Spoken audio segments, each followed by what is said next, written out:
While you're saying all this, I'm thinking, damn, we should have had something like this when we were growing up, right? True. Like, there was a complete lack of role models. They were only Sharma ji ke bete kind of examples, right?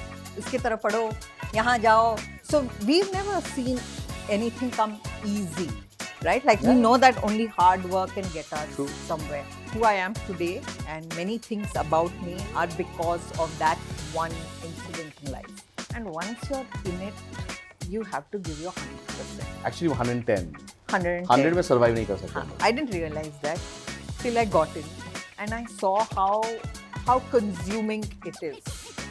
But I'm coming from a $1 billion fund, right? Like where people's egos are bigger than their fund sizes. When you're building something, no, you don't completely appreciate it yourself till someone from outside comes and tells me, wow, you're doing great work, right? You need that validation. External from validation is people. important. आप entrepreneurship कर रहे हो, आप build कर रहे हो. That is the core. ये सब चलता जाएगा. Like we'll help you get there.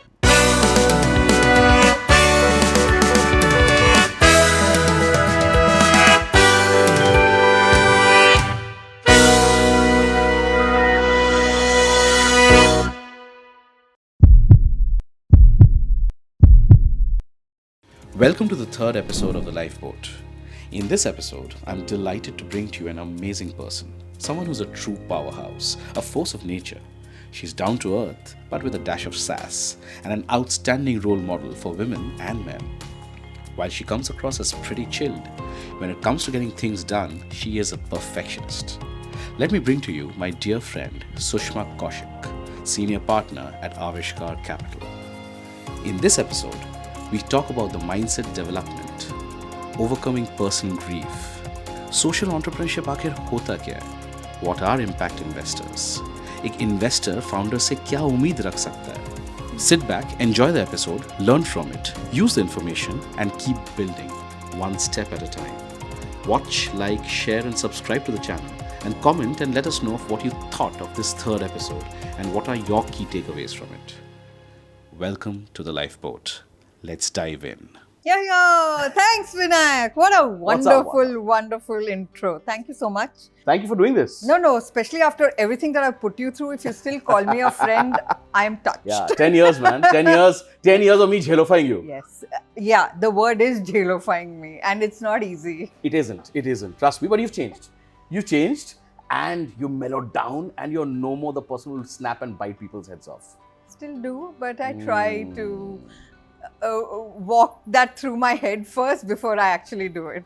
So I'll give you a little bit of context. What is Lifeboat about and why I started this, what the thought behind this was.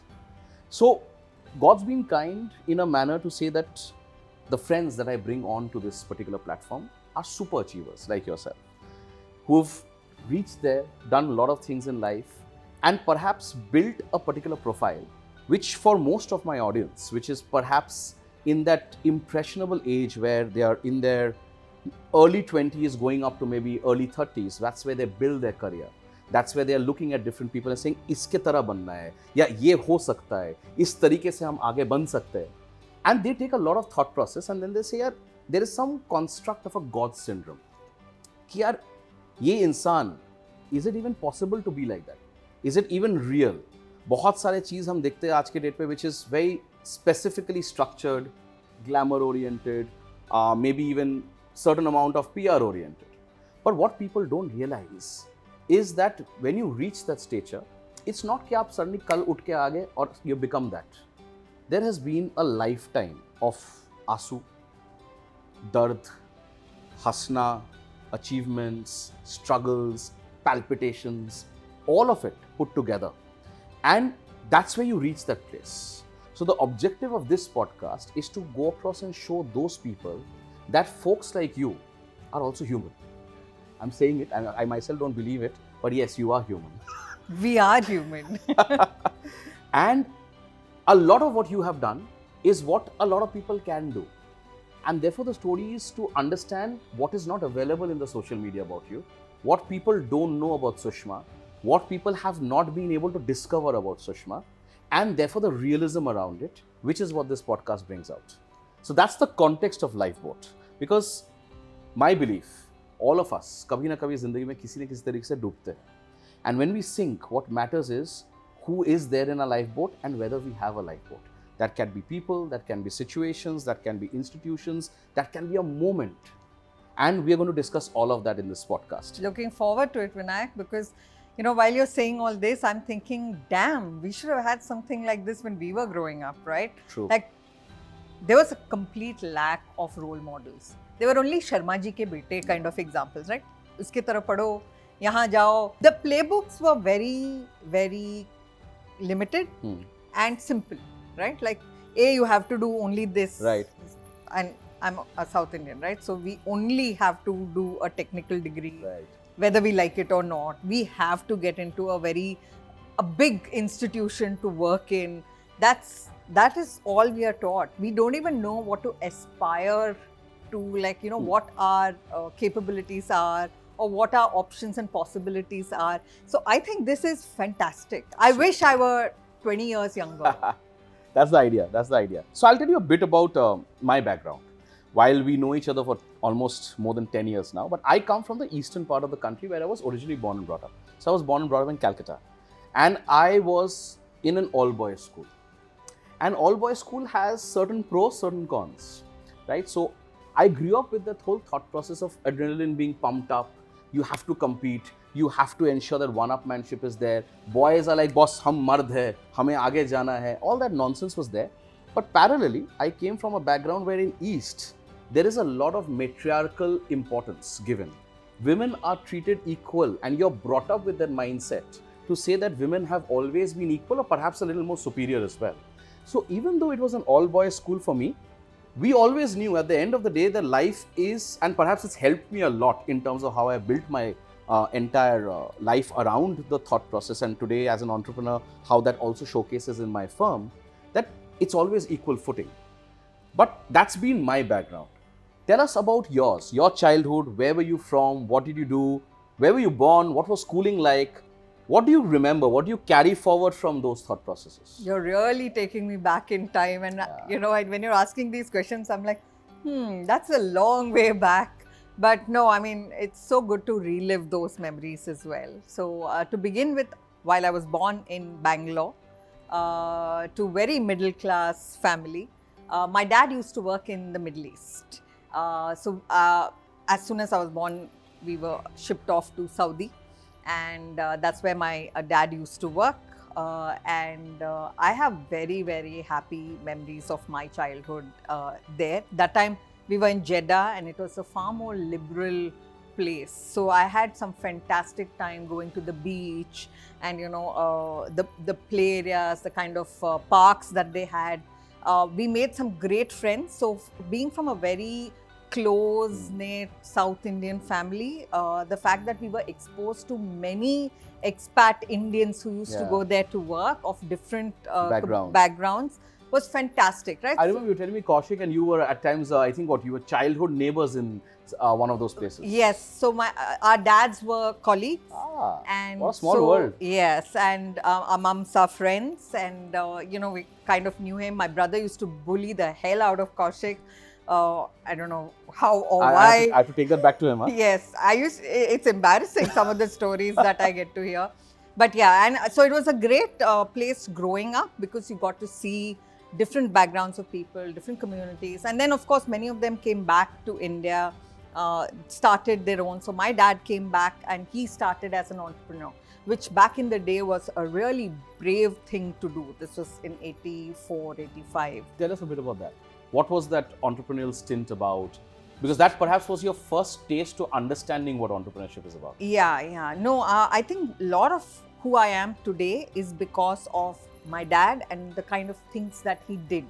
Unfortunately, I lost him very early. I'm aware of that. But and I'm going to talk about that as well. I know it's sensitive to you, but I will talk about it. Yeah, it's always sensitive, right? Like losing a person is always hard. But and at a young age especially. And at a young impressionable age, right? And when he came from a very, very agriculture family. So grew up going to government schools, studying in Kannada, which was the local language, right? So you're a digger? Yes, I'm a digger. Yeah. Interesting. And for him, like, he had to move out of his village to study engineering. So he worked he was in a hostel for while his education was going on.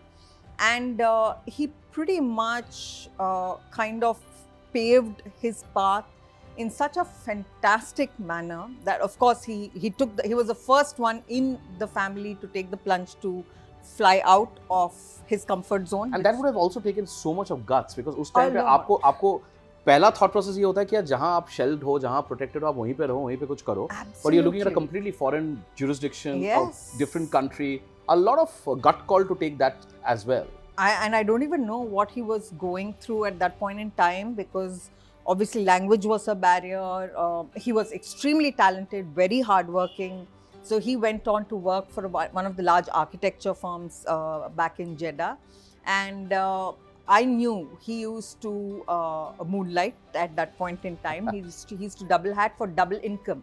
So he had a salary coming in, but on the side, he had a side hustle going on.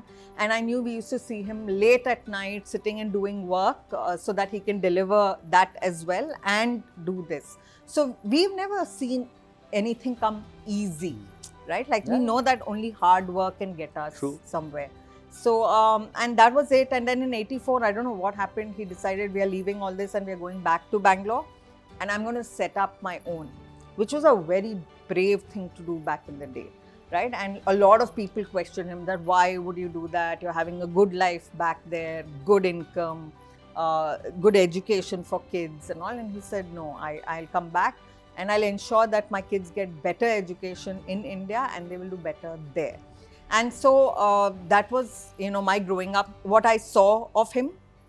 And he was an extremely hardworking professional. And he built something really big back in the day.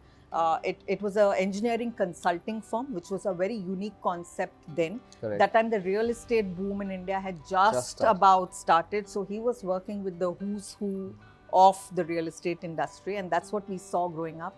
So even today, it's a matter of pride when we drive down in Bangalore. Many of the big old buildings, they had his contribution in it. So he had a role to play. He had a big role to play. He was the one who designed them. In fact, the Bombay Diamond Bourse, that was a project he was doing. So he was of that stature when it came to engineering. Unfortunately, he passed early. But what he's left behind is a huge legacy for all of, like, we can't fill those shoes. So we just try. So what you're seeing of me is just a small part of what he was. So yeah. So, and since we are talking, I'll dive into this straight away. When you say he passed early, how old were you? I was in grade 9. So that's really tender, very important. I was in 9 and my brother was in 6, and this was, I know this was during our summer vacations.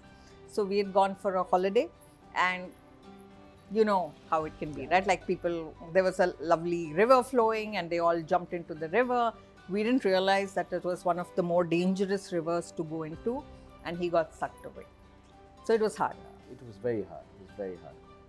I can imagine. In fact, I don't even want to, but it's insane. So, one thought about how these things impact, right? There are a lot of aspects where sometimes the impact can also be, in a way, positive. In a way, obviously, most people will say it will be negative. Some people can go across and factor things in a manner which is extremely strong, and some can perhaps completely clasp down and come into a shell. I have seen you evolve as a very strong and a very independent person. So, I'm sure you have some aspects of takeaway from that as well. What could you say were the core impacts? It's a very hard question, but what could you say is a core impact? You know, Vinayak, that's a very hard question to answer. And also, I think who I am today and many things about me are because of that one incident in life. And it didn't just affect me, it affected my family, which is my mother and my brother, very differently, right? So what I saw as an output in me was very different in what happened to my brother and what happened to my mother. So there's obviously a lot of takeaways from this. And while of course it was a very stressful and traumatic event in my life, I think I'm quite proud of where I have gotten, right? Because a lot of things happened in me, got rewired because of that one event in life.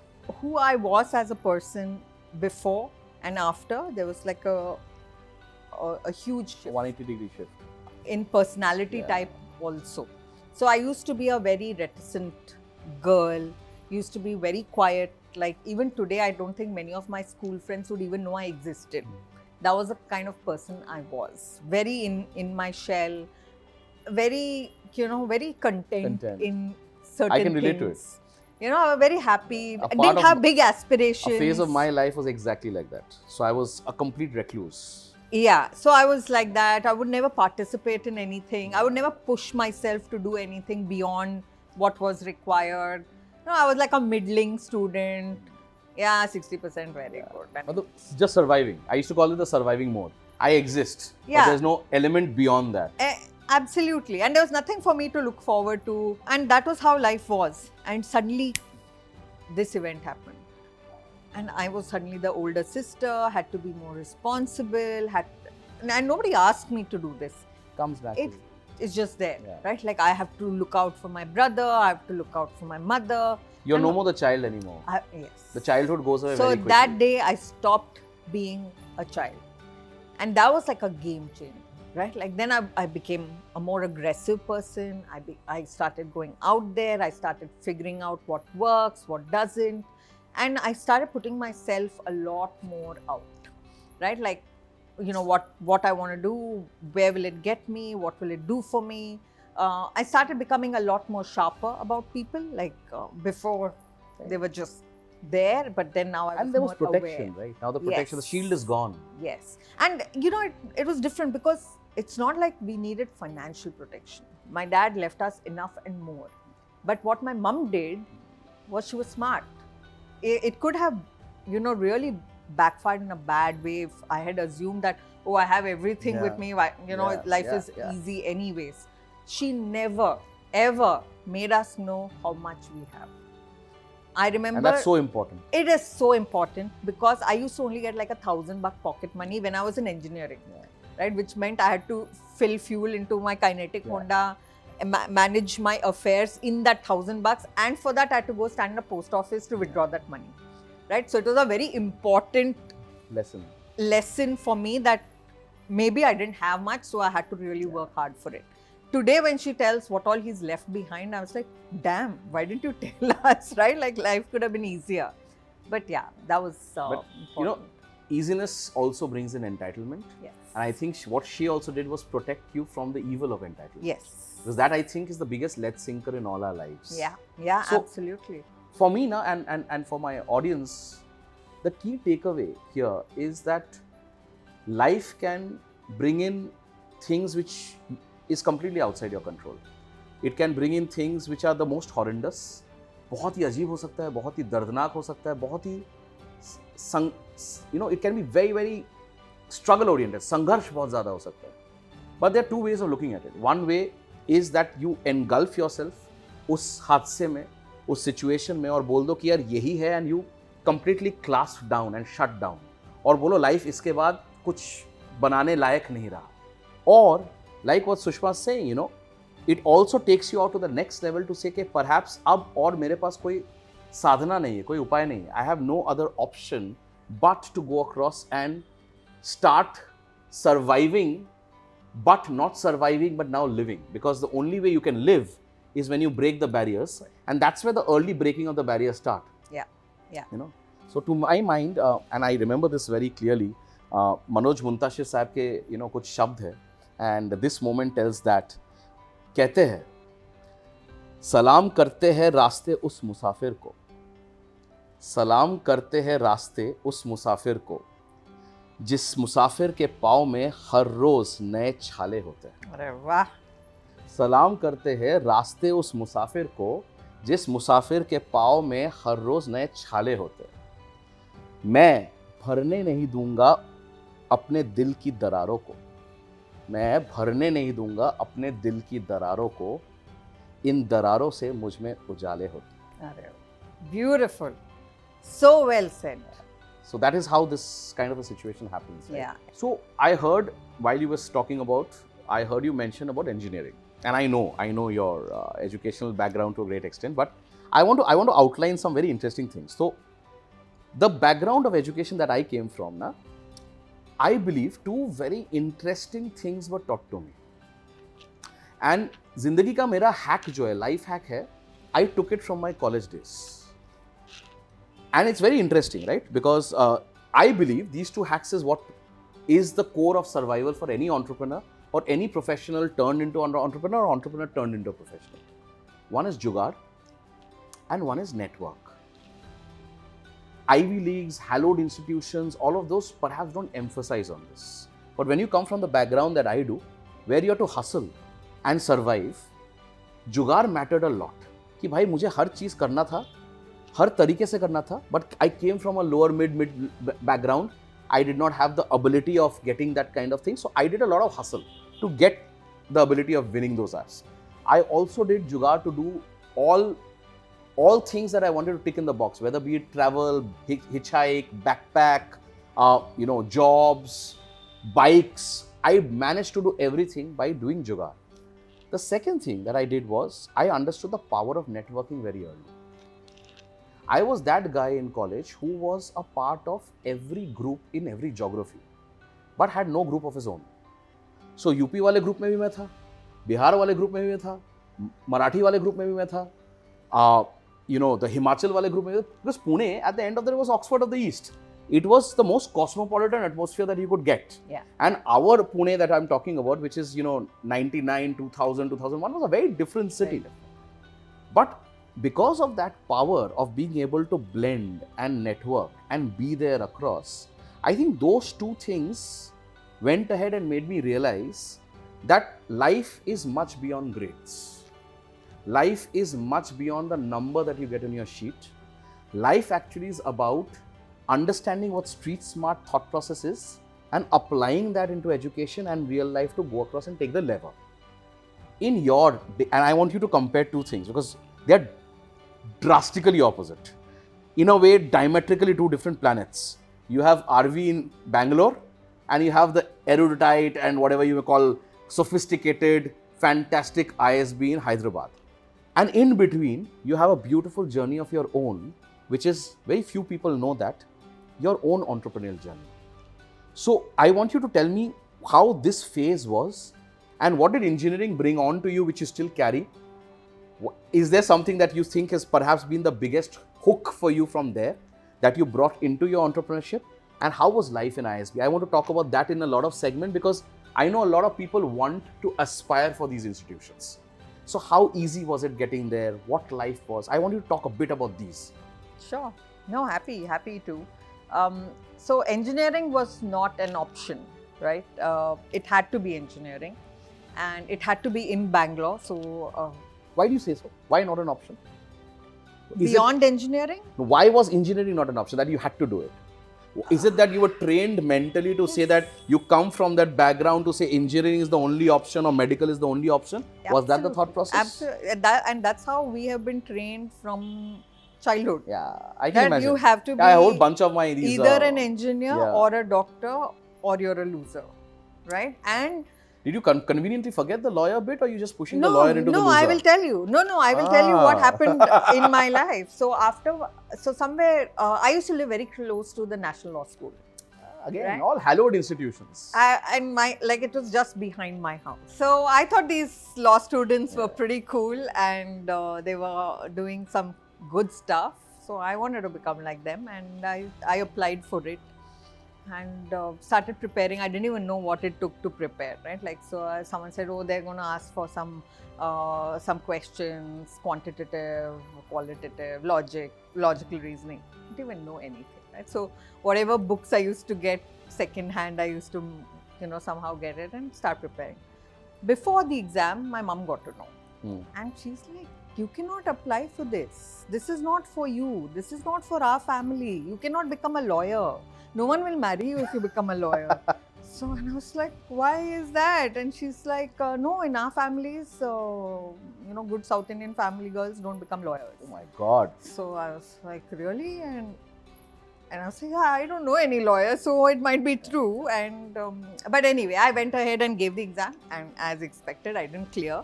I was like, okay, didn't work out. And the next best option was engineering, and RV also happens to be very close to my house. So it also happens to be one of the best colleges it's quite in a good Bangalore. college. Quite a good So college. I said, चलो ठीक है, घर के पीछे है. NLS नहीं मिला तो RV. RV And से. I had to pass NLS every day to go to RV. I would look at NLS saying, you know.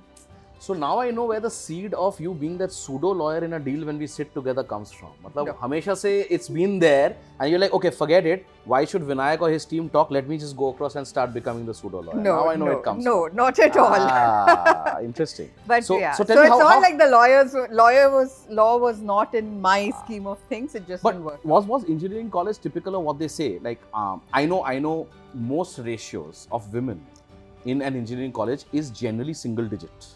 At least in our time, it used to be. Now Yeah. things have improved. No, actually. How was it in RV? Very different, right? Like, see, there are certain streams where you tend to see more guys, like in mechanical, civil. They tend to have a higher number of guys. But when I was studying, like, I think What was your So I background did engineering? electronics and communication, computer science, electronics, even electrical engineering tend to have higher number of girls, right? At least in the South, that is pretty evident. Even architecture, there would be a lot of girls. So it was not like, you know, we were, like they would say, you know, in engineering colleges, there were men and she-men and all those kind of jokes that are around. Not in our case at all. So I made some fantastic friends, both girls and guys. And I came from all-girls school and all-girls college to go into engineering. And I remember my mom the first day saying, don't talk to boys, don't make friends with boys. And I was like, really, how's that going to happen? So yeah, but it was very different. So I have never grown up in an environment where I think women are in minority. Even from my family background, all my aunts were working professionals, right? They were all working in banks or they were teachers or whatever. They were the earning members contributing to the families as well. And nowhere have I seen any disparity. Of course, now when I look back, I'll say I don't think they had enough support from their family, right? Like they were expected to do housework in addition to doing outside work. तो काम करके आओ लेकिन आके रात को खाना भी बनाओ. खाना रात को भी बनाओ, सुबह भी बनाओ, right? And you have to take care of the kids as well. And so it's your responsibility. Both sides are your responsibility. So, and like some of my cousins are fantastic professionals. Like one went on to work in the defense research side, and she even now I think she's almost 60 and she continues to work in that. So fantastic, but no compromise on the housing side, right? They took care of the kids well. They ensured that the house was fine. So in our heads, that was how life was supposed to be. The disparity was never there. Yes. And engineering also had that same thought process. Yes. So how was college? Tell us a bit about college. What do you take back from the engineering college days that perhaps has shaped up a bit of you today? Yeah. So during my engineering is when I discovered theatre. Okay. So we started. I like this. Like, you know, college makes us all discover our creative sides. Absolutely. And then we try to, you know, put some water to it, and then career takes over. Yeah. And then hopefully you get opportunities where you try and, you know, do the passion projects like what I'm doing here. I know. My theatrics is here. I know. And I'm glad that I have a fellow drama partner here as well. Oh, totally. So how was drama? How was drama club there? How was theatre club there? How did that shape you? So we started the dramatics club within RV, and we called it Carve, Circle of Acting in RV. And we had some fantastic people part of that club, right? All kindred souls who all wanted to be in theatre but somehow had lost their way into engineering.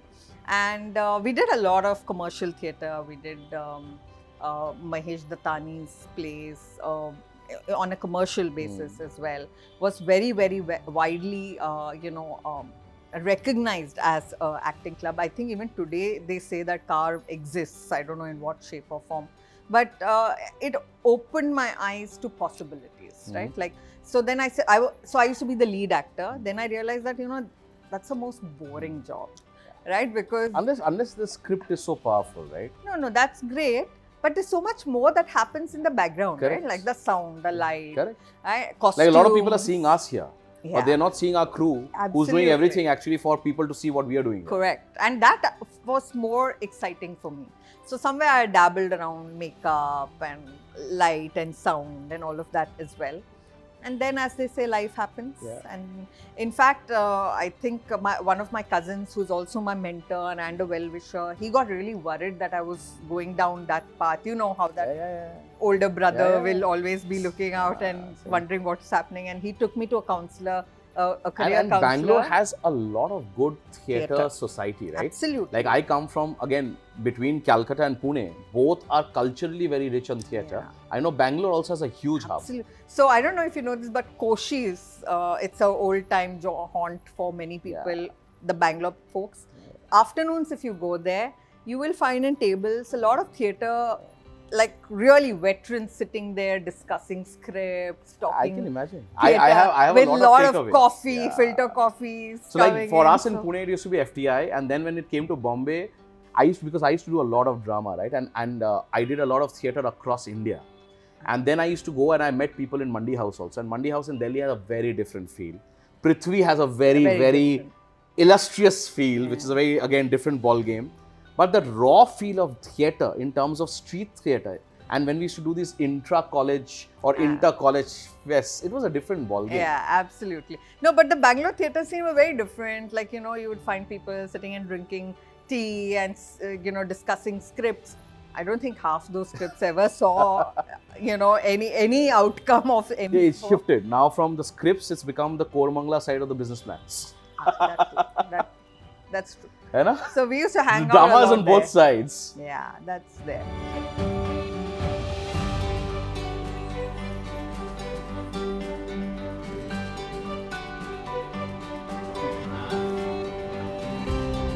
अभी भी सुन रहे हैं. But tell me, how did that? So again, I call entrepreneurship Suleimani Kira. Why? है तो सोने नहीं देगा, नहीं है तो जागने नहीं देगा. That's the essence of Suleimani Kira. How did that engineering student turned into an engineer girl, which typically would have a mindset? So up to usual, either you will do an IT job or a ITES job or some kind of software professional, some typical, जो होता है ना segmented, typical, streamlined, vertical of life. Yeah. That is what the natural course would be, especially being a woman, right? Those days. How did entrepreneurship happen? You know, I think I really am destiny's child with respect to this, because actually during my engineering, I had got into one of the software companies. I had got 2 job offers. One was a startup in the IT services. Do you remember the name? I don't even remember the name. As it is surviving even today? Do you have any I haven't idea? even checked. Okay. I don't even know. And there was, it was Satyam Computers. Oh, there were nice. these 2 places that I had Nice. gotten, and I was gravitating more to that startup. Right. Because that was how I was. Experience and excitement. It's more the excitement. Yeah. Why? Because all the cool people from engineering were in that company. Right? So I was like, you know, I want to go to a place which is cool. Unfortunately, that year was the .com bust year, right? So all our jobs got deferred. And first got deferred by 3 months, then 6 months. And there was no visibility when they will call, but they kept promising, no, we will call you back, we will call you back. So then during that time, I said, so anyway, I'm waiting. And let me try my hand in the family business. It was that by then my dad wasn't around, so my mom was struggling with it. I said, chalo, now that I'm an engineer, let me go see what I can do there. And once you're in it, you have to give your 100%. Actually 110. 110. 100 में survive नहीं कर सकते हम लोग. I didn't realize that till I got in, and I saw how consuming it is. It extracts everything out of it. Everything, right? And for like this really happy-go-lucky person that I had become, who was like, you know, generally meandering through life and discovering new interesting things, suddenly entrepreneurship happened, right? And I was responsible for the organization, for people's salaries. Accountability. And I was like, dude, this is a lot of work. And once I got in, I got hooked, right? I mean, it was hard. I was all of 21 years old, but I was like, this is nice. I don't think I can work for someone anymore. and be told what to do, because here I have to figure out what to do, True. right? And You tasted blood. yes, and so I was there for about 4 years doing this, till again my mom shook me up and said, listen, you can't keep doing this. You have to go do your MBA now. And by that, I was like in my chill zone. Company was doing decently well, was getting recognized for the work that I was doing there in a small way itself. So I was like, no, I don't want to do MBA. What more can an MBA teach that I'm doing Because here you're doing real life MBA. All of us think that, Correct. real life MBA is a very different Correct. ballgame. Like, and that time only I knew, getting business is hard. Yeah. Converting a sale to actual money is harder. The life changes between received versus receivables. Cash flow, my God, every end of the month before we would pay salaries, I would be fretting because I would not know who would end up paying us. So just managing. And it's a hustle every day. Yes. So that was like, empowering. And then I said, okay, finally I gave in. We sold the business that we had. It had very good clients, very good projects. So we said, please, if someone else can manage it better, take it. And then I went to ISB. Why ISB? Why ISB? Because that time ISB was positioning itself as an entrepreneur B school. Right? And even when I went in there, even in my application, I told them, see, I want to be an entrepreneur, and that is why I am applying. And that's the story I think they even bought, right? And when I went there and I met the kind of people there, again, possibilities opened up, right? Like I remember so I was going by train the first time from Bangalore to Hyderabad. And it was a whole coach full of ISB applicants, right? Everyone going together. And most of them IT services background, all of them working for either a Cisco or a Infosys. And they were all, we want to do consulting, we want to go to BCG, we want to go to McKinsey. And I was like, dude, what are these? Like, I haven't even heard of these names. And there was this really nice older man who was sharing the coach with me, and he was like, so what do you want to do? And he was the first batch of IMCAL. He's still a very dear well-wisher of mine, and he still follows up on what I'm doing in life. And I said, Uncle, I don't know. I'm just coming to figure life. And he's like, but everyone else knows what they're doing. You should also know what you should be doing. I said, no, I'll go and see how things pan out. And as they say, life happens. And again, because of my real estate background, I got lucky. I was one of the few people on campus to get into real estate private equity, which was a dream job for many. And at that time, I didn't even appreciate it as much, right? I was like, I want to get out of real estate. True. But I'm going back into it because it's a very hard sector. Very hard sector. And which year was this? This was in 2006. And the biggest deals started happening in 7 and 8. In 2006. I remember I did few of the largest real estate deals at that point. Then the Lehman crisis. Correct. Right? Prior to that, it was crazy. Crazy. The check sizes were insane. Yeah. And the things that used to happen then is what I'm now seeing in the startup ecosystem here. And so that's why I get worried, because I have seen what happened that time, right? Like, it was insane. Crazy. And it had to crash. It had to crash, and the kind of muck that we've seen through, right? It's unfortunate, but it impacts the whole sector. But that's what worries me, right? Like, as an investor, I have seen it, and I will not want to repeat it. But I see people are very convenient in forgetting these things. True. Right? And then in the startup space now, we are seeing very similar behavior patterns, and no one is calling it out. And it's not still alarming, It's what's actually alarming is a lot of people are just taking in the stride. Correct. And how I've had the fortune of advising quite a few people. So I advise during happy times, I advise during sad times, I also advise during troubled times. Yeah. And problem is, when you see the trouble and when you see the lens of how things are, sometimes it even shocks me that this could have been missed, or this did not raise an alarm bell maybe 2 years ago. Because there's so many behavior trends, but we'll come to that. I want to talk about that in depth much later. But coming back to ISB, tell us about life. So you went there, you had a whole bunch of people who knew life is a Not a jigsaw puzzle, because they've already fitted in the piece. They know the life is this beautiful picture, perfect frame. They have the picture.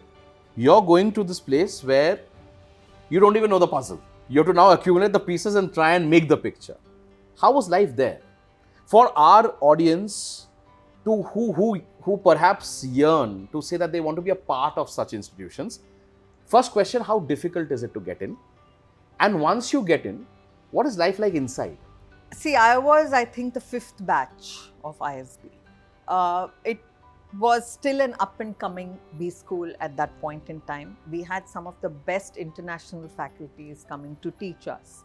So, again, for someone who is not, didn't have access to international education, this was mind-blowing, right? Like the whole case study approach. We came from ratta learning approach. Correct. Engineering mein, 1 week before, School we would get Xerox copies, we would have to study that. And Puke, come back, nothing after that, right? Like I don't remember anything after that. So, and here you're studying cases and you have to solve by experience of what they're trying to teach in that module. And I was like, boss, this is really hard because I can't like ratta maro and get marks here. You have to apply. Right. And nobody has ever taught you how to apply, right? And so that itself was a shift in how I looked at things. And when I'm studying something, okay, what should be my takeaway, how to apply it. So that was what my takeaway from ISB was. Second takeaway, networking. Was ISB, I made some fantastic friends, right? And they are friends for life now. I can pick up the phone and talk to them even today. And it's like nothing has changed in all these years. And like some of our batchmates have been stellar, right? And I don't want to name them because they're already celebrities in their own right. But I mean, for me, that was the takeaway. Meeting all these fantastic people, growing with them. That was for me ISB. Now, when you ask me, okay, what should people look out for? How easy is it to get into ISB? I've heard it's gotten tougher over the years, only because, you know, the number of people applying for it has gone up. Now ISB is a more recognized brand, so all the good things. So it's a little harder to get in, but... in fact, I have a very fond memory of ISB. I think 2010 is when you guys set up the private equity club. Oh, is it?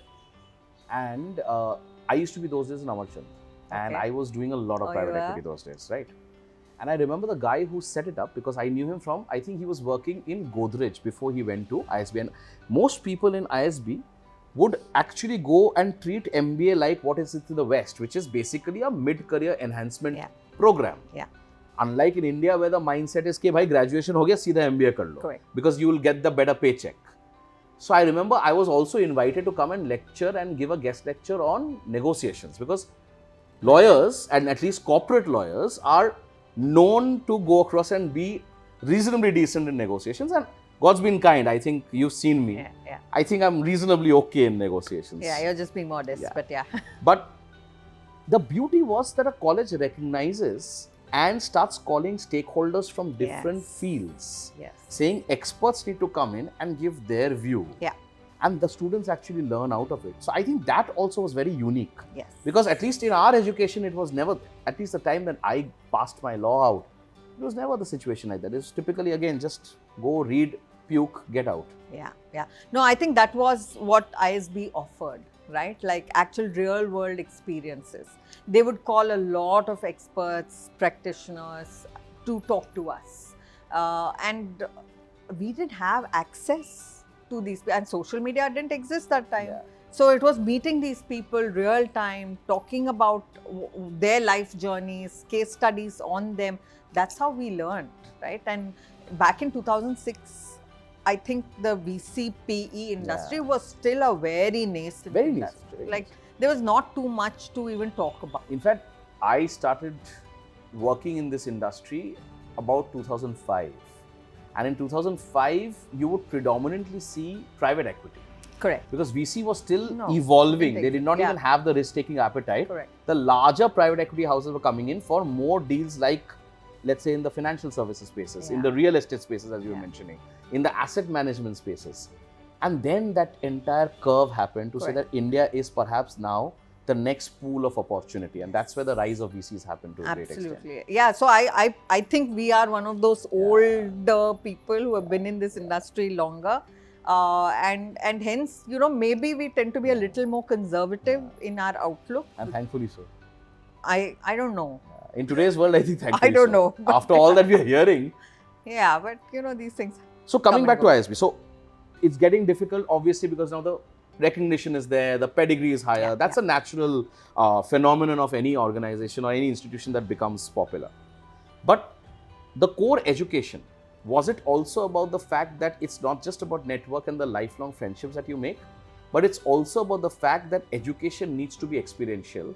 And perhaps this is one of those institutions which enhanced and emphasized on that. Absolutely. And of course, now after ISB, a lot of other institutions have kind of designed themselves in a similar manner. But this is the most important thing in anyone's education, right? And I think now I'm seeing it even in schools nowadays. Our kids, for that Our matter. kids, I'm seeing grade 10, grade 11, 12 kids approaching us to shadow us, right? Because they want first-hand experience of what we are going through, for them to take life decisions, which we didn't have were those lost, options. yeah. We didn't even know what we were doing in grade 9, 10, 11. Correct, right? And now when I meet, like Monday, tomorrow, there's this kid who's going to be coming to shadow me. Fabulous. And I saw his CV and I was like, dude. And imagine the pressures on us now. I know. My God, there's a child shadowing and you think you better live up to his or her expectations. Grade 12 going to Stanford for his Just undergrad and his CV is already like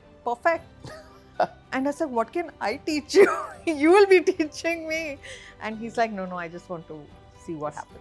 So now, post ISB, what happened? So post ISB, of course, real estate. Which one? This was called Starwood Capital. Okay. So part of the Starwood hotels, they wanted to set up shop in India because that time India was big in real estate, and so they thought they wanted to dabble around it. So how was that experience?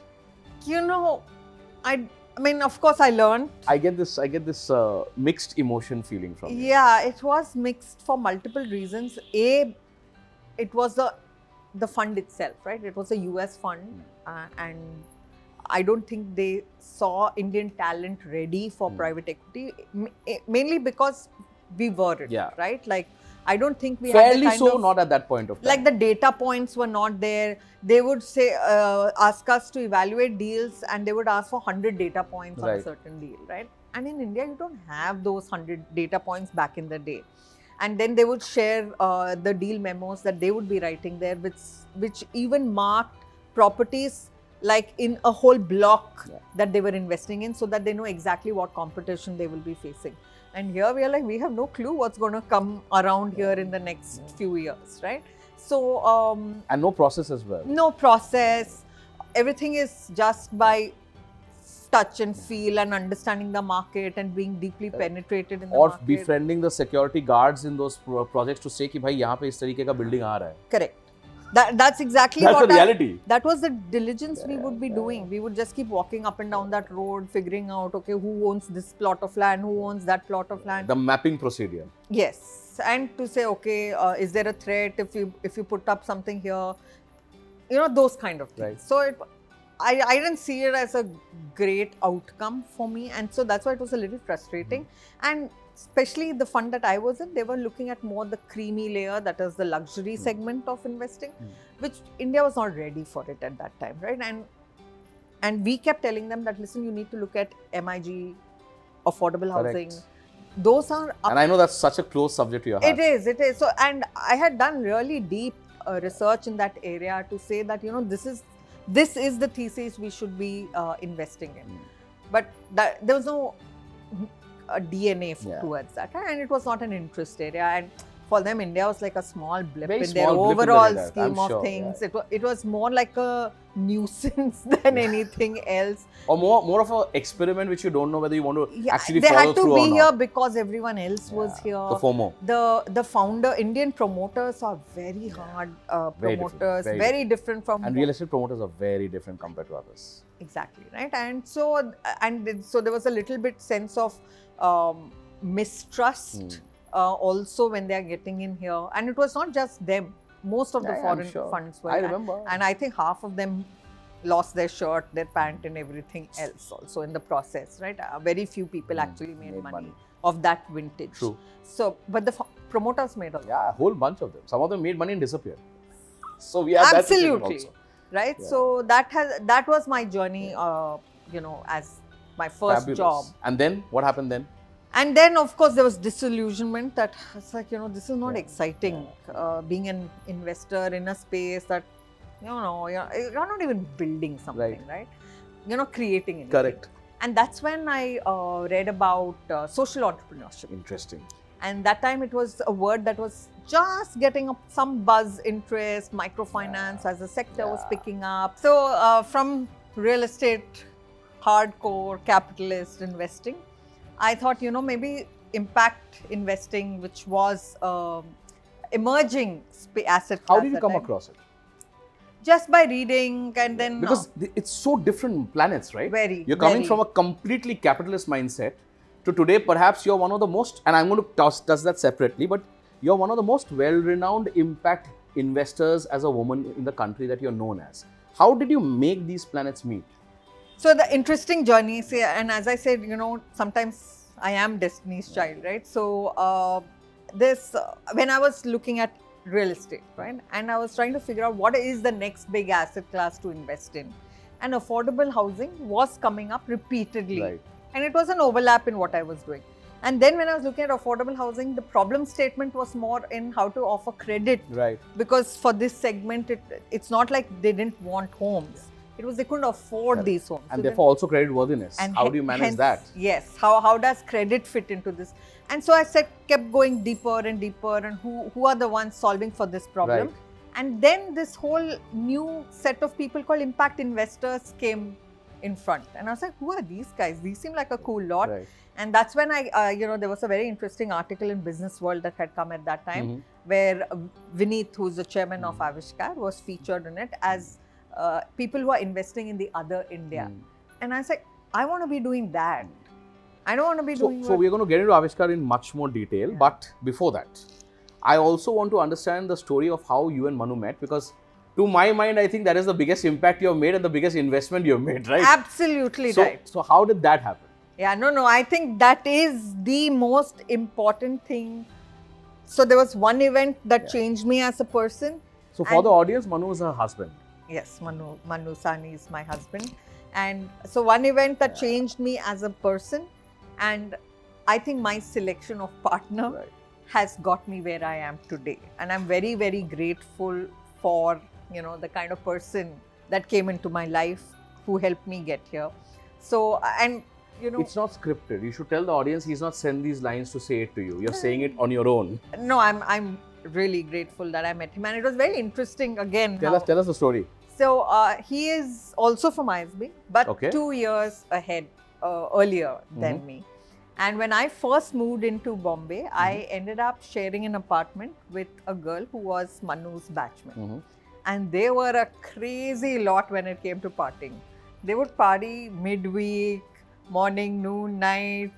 They were like the most chilled out set of people I had ever met. And I had just landed in Bombay, big city, and I'm like still trying to figure out, And party never featured in your life as it is. No, I just landed. Literally, I had landed, and it was the first day I was settling into this house, and then my flatmate Rashi that time said, "Chalo, let's go for a party." And I was like, "Rashi, I've just come in. I don't even know anyone." And she's like, no, they are all ISB bunch. Oh, good fun. So I said, okay. And so we went, and it was a great party. And I was like, okay, so this is how people in Bombay party. I'm still like a small city, Bangalore kind of a girl coming into Bombay. I was like, okay, that's cool, manageable. I think I can settle into this. And then the next day, someone shows up at 10 o'clock for coffee at night. And I'm like getting ready for office the next day. Obviously, the first few months you have to put in your best, and you have to reach office on time. And I was like, dude, who comes at 10 for coffee? And she's like, oh, we do this all the time. And so Mannu Sani shows up, and he's like, I heard there's a school roommate of yours who has just come from Bangalore. I've come to see her. So that's how I first met him. And I was like, oh, this guy's so arrogant and he's so full of himself, and he's showing up at 10 in the night. So obviously I didn't have a very great first impression. And of course he came across as a very intelligent, very sorted guy and stuff.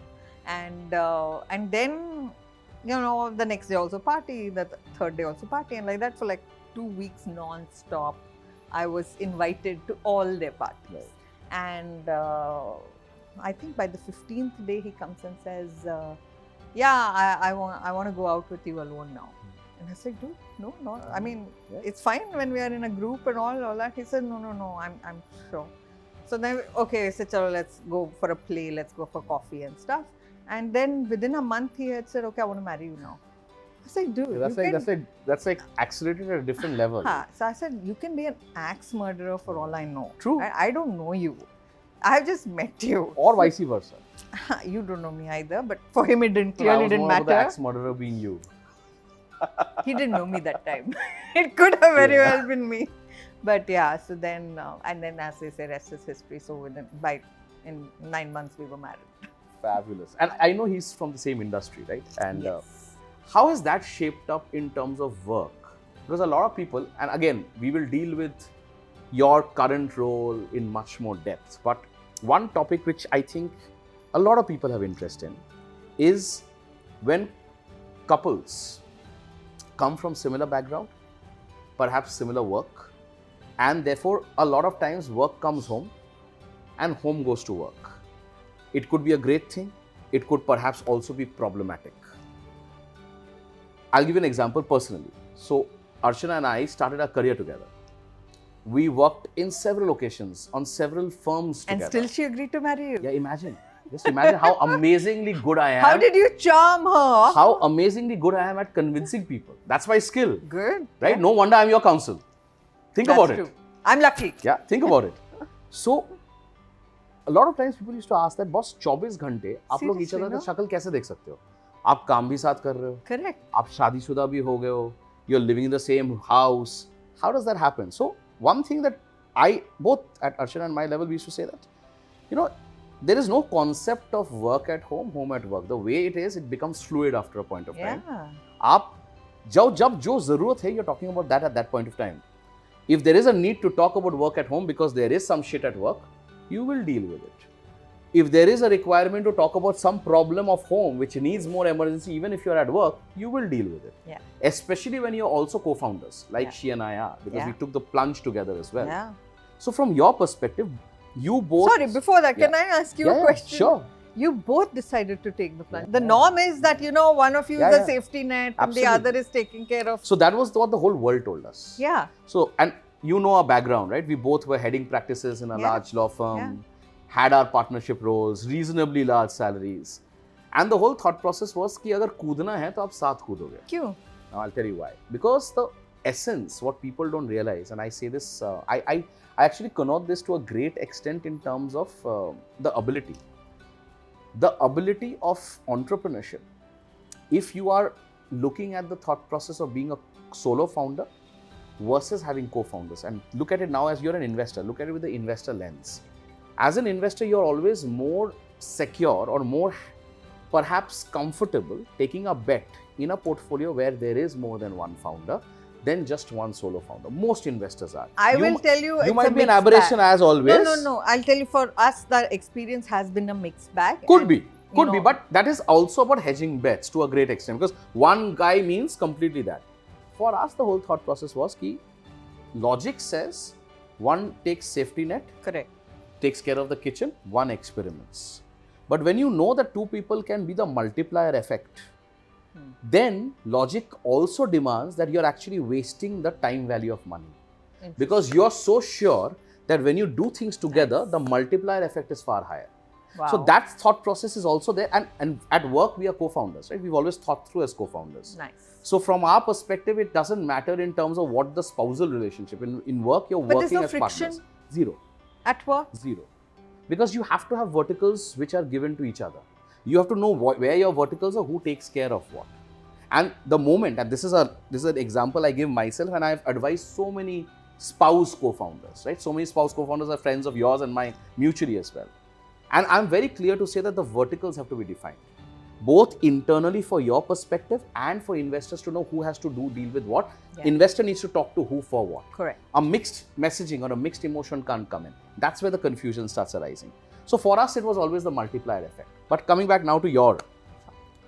We can do a whole session with just me asking you questions. We can do several. And that day you'll have to start your own podcast. I'm sure you'll call it something crazy. I don't think I can do all this hard work that you have done. Trust me, you can. As always, you're being modest. But tell me, high performance individuals, high pressure jobs, investors, lot of decisions, lot of accountability, at times conflict, at times not, depending on which sector you are in and how. How do you, and if you have to advise people who may be in similar situations or perhaps are looking at a situation which might happen that way, what has been your takeaway? How do you manage work and home together? Is it been as fluid as it's been for us? Do you have the same philosophies? Do you go across and say that you deal with situations as and when they play out? Or do you have a planned script to it? I don't think I have a script to it. From what you've heard, clearly I go with the flow, right? So, no, but I'm blessed because Mannu happens to be a boarding school guy through and through, right? So he can run this house perfectly well with or without me. I don't think that says much about me, but he can do it. I tease him that he's a Martha Stewart of our house, right? Like he can host a perfect 30-member dinner without flinching. He's that good. But so saying, I hear you say that we are similar industries. Thankfully, we have not overlapped so far. We exchange ideas and notes on, how do you guys look at things? How I would talk to any other professional that way. And he's a far more guarded and grounded individual as an investor as well. I do have a regard for how he looks at certain things. I might not agree to everything he has to say. You're not supposed to also. Yeah, right? And I was like, okay, so you have a view and this is how I perceive things. And sometimes we laugh it off saying, let's see how this plays out. Sometimes it plays out well, sometimes it doesn't. And we always say that I told you so. And that goes on. But we don't try to bring in the professional aspect in our personal life, right? Like at home, we ensure both of us end up going to office, and when we come back, office work is out there, right? Now we're only talking home. So the only time you're screaming at my team in the evening is the exception. That is, yes. That is the exception. But I don't scream at them in the evenings, if you've noticed. Depends on the wine. That's true, but that also has gone down. Yeah. But no, it's like we cut it off, and at home it's only household work, kids, bच्चे, चावल that खत्म takes हो the गया whole है. thought process. ये खत्म हो गया है, अभी ये order कर दो. The realities of life. True. And of course, tech has made our life easy. Everything is on Amazon, so.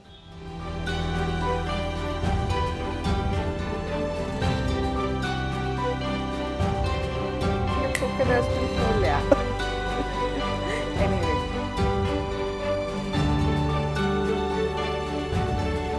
So now let me come back to from the time that I have known you. Obviously, a lot of this is because of how we have grown together, last 10 years of our friendship. But I have known you as the person, if I may say so. That's a good start. Yeah, it's a good start. The abuses are not coming yet. The person who has always strived to make very different takes, very different approaches, and perhaps enhance the power of social impact investment in, again, perhaps what I may state as India's most well-known social impact investment fund, which is Aavishkaar. You've been there for a while now. I've seen you grow. I've seen you grow in roles. I've seen you grow from, I think... And in size. Actually, I've seen you reduce in size. You become fitter, dude. Okay. But I have also seen you in roles from where I think, if I recollect, maybe senior associate or director, from director to partner to senior partner, there's been multiple trajectories, different funds, key man or key woman. Tell us about Aavishkaar. Tell us about what Aavishkaar does. Tell us about your journey in Aavishkaar. And tell us about the world of how social impact investment changed your lens as an investor on how you look at things? Yeah. Oh, where do I begin? The journey, right from the journey. beginning. Right from the beginning. Yeah. So I've been with Aavishkaar for 13 years now.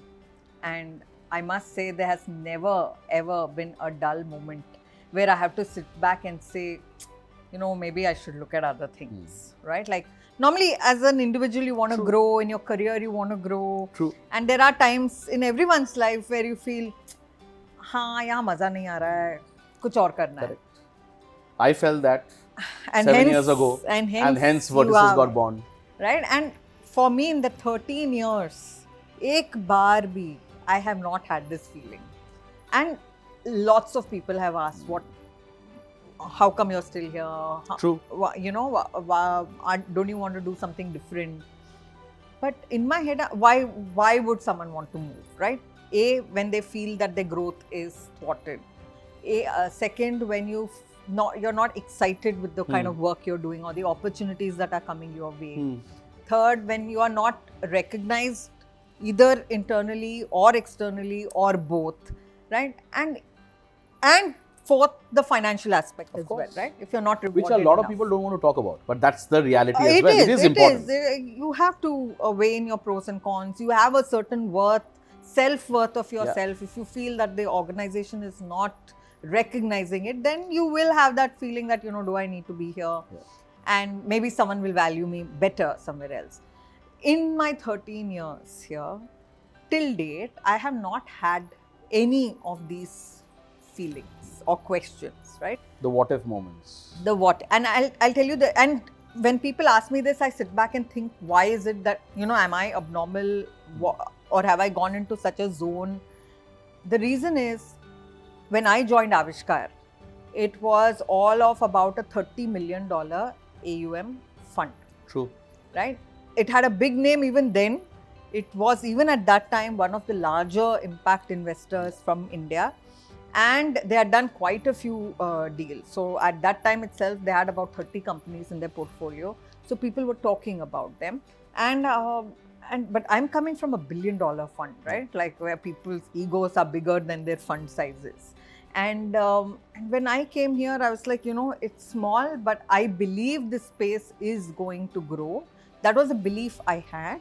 And I said, I want to take this leap of faith with this organization and these set of people. Let me see where this goes. 13 years has been nothing less than like a roller coaster ride. And though I am not the founder of Aavishkaar, right? At no point in time have I not felt like I am also equally contributing to this company. In fact, I love that picture which recently was sent across to me also, where you had Vineet, you had Anurag, I think you had a couple of others, and you had just you. And the only woman in that frame was you. Yeah. No. And that was very powerful. It also showcases a very interesting or maybe sad fact that in this industry and in this space, maybe there are not enough women making their mark the way they could or they are supposed to. The question is wrong. Making the mark is not because they are not capable women. Absolutely. They are not given the right opportunities. Right. And again, as I say, I have been blessed. In my journey so far, the Destiny's Child, we heard everyone has supported me in getting where I am. Yeah. And similarly with, say, Vineet and Aavishkaar, where we are probably one of the few organizations where we are balanced in terms of gender. We're almost 50-50 as a team. And nowhere do we feel that women are probably not good enough. Right? In every meeting, you will see that there are equal representation of women. The voice is heard and acted on. In most cases, that's not true. In most organizations that I have seen, there will be a woman who will probably be the most junior of the lot, who will be asked to sit in one corner to take notes, which is not a bad starting point at all. But see, that's a starting point, right? That is gender agnostic in terms of starting point. Problem is when that continues. Yes. That is where the challenge. Because the seat on the table should be automatic. Correct. It should not be to where you, because of your gender, you have to strive maybe 3x harder Correct. than maybe the other gender. Yes. So that's why, for me, where I come from, I have not seen that happen. And so when people tell me these stories, I'm like, A little taken aback. yeah, really, is that what happens somewhere else? But yes, that's the sad It does, reality. I got this feedback. So you've seen our growth story. You've seen, And you have a co-founder who's a woman. so not just a co-founder, in fact, you've seen our journey from the very beginning. In fact, we know each other even before I started Vertices, Correct. right? And it's been 7 years for Vertices. We know each other for more than 10 years. When we started, it was just 4 of us. Today, we are approximately 80. When we Wow. started, we were just a 350 square foot office. Fantastic. Today, we are 3 offices. And majority are actually women. Wow. So we have more than 50% of our entire. But is it a factor of your industry itself having those many women inherently? It's not perhaps. I could not. This is a very interesting Of course, question. it's not taking away from what you have done. No. but- You have asked a very pertinent question. The other day we were just discussing internally. Is it a trend that we are seeing now change? Because now every 4th or 5th resume that comes to us is a boy or a male. It's the Okay. reverse, Oh. which is a very interesting shift. Wow. But when we made this change, we made it very cognitively. Like, I don't talk about this. A lot of people don't know about this, but people who know have come and told me it's an unheard of thing. And I take pride to tell this. We are perhaps the first and the only law firm in this country who have, along with the added 22 days for every woman colleague of ours, an added menstrual leave policy day for them. Wow. Fantastic. So depending on their body, depending on their requirement, depending on their pain, they have that one day off further, which is something which we believe was not just talking the talk, but walking the walk as well. That's very good, in what you've done. That's great. And, it's very woke, so to say. But I must say, we should all strive to be a gender agnostic Yeah. workplace. So one part is, of course, that beautiful emotion that you said, that there is no what if moment. I have seen you across, if I can recollect correctly, microfinance. I'm talking about deals we have done together, right? Insurance, housing finance, affordable housing finance, fintech, agri-tech. Yeah. I'm trying to figure out the sectors that we have worked together on. Pretty much, yeah. So, you have dabbled into multiple sectors. Tell us your experience as a social impact investor there. Are there certain sectors that specifically call out to you because of the grassroots level impact that you're seeing, Yeah. which we have seen in few of them? Or also novel sectors like today, environment, deep tech, clean tech is also calling out? And do you also look at certain types of founders, or do you have some ethos or philosophies on founders which is common? Why I'm asking this is for my audience to understand that if they have to discuss to a Sushma as an investor, what is she looking at that excites her? What are the things that she will go across and say is an absolute yes or maybe a yes? Because absolute yeses are very difficult. But what are more importantly the things which are an absolute no for Sushma? So tell us your journey all across Aavishkaar, sectors, aspects, learnings, everything. Absolutely. Happy to share that. And, I didn't complete where I was coming from. When I joined, we were a $30 million. Yeah. And today we are over $1 billion. And not just in one business, which is the fund business. We have operating businesses, consulting businesses, not just in India anymore. We also have a presence in Africa and South Asia. Very few fund managers have been able to do this. True. Right? So there is And I've been lucky to work across with several things for you. correct, right? Across, like with different team Yeah, members, across different things. So that kind of, the sense of, you get a sense of purpose and that you built something meaningful, right? And you're seeing the impact. And we are seeing the impact. And sometimes even you would see this for yourself. When you're building something, you don't completely appreciate it yourself. Yeah. Till someone from outside comes and tells me, wow, you're doing great True. work, right? You need that validation. External from validation is people. important. No matter matter what much- you say. Yes. I agree. Right? We will always undermine ourselves. We will always take for Correct. granted what we have. We are very hard on ourselves. And when someone tells you, you sit back and say, really? are they saying the right things? And for me, this first penny drop moment, as they say, was I was in some event in Amsterdam, and I You had go to events in Amsterdam. this was a one-off event. Yeah, man. One-off event, and See, when you become an investor, these are the perks. no, just a one-off. My travel is only to Bikaner, to Banaras, and I love these travels that Aavishkaar Stop talking about opens your up. portfolios. Yeah, go on. No. But the moment was, when someone, and we had just finished a big IPO, and, I'd done a big exit. So I was feeling happy about myself, but I didn't know what it meant in the overall scheme of things. And then when external investor came up and I said, hi, I'm Sushma from Aavishkaar Capital. And they say, of course we know Aavishkaar Capital. You guys are doing great work. We would love to work with you. And I was like, really? And so it was my first international trip. And when someone outside who I've not met comes up and tells me this, I was like, maybe we are doing something right. So that validation, I think for everyone is required. True. No matter where you are, absolutely. right? And when you're a beginner, you want your seniors to validate how you're doing. And as you grow, more external validation is required.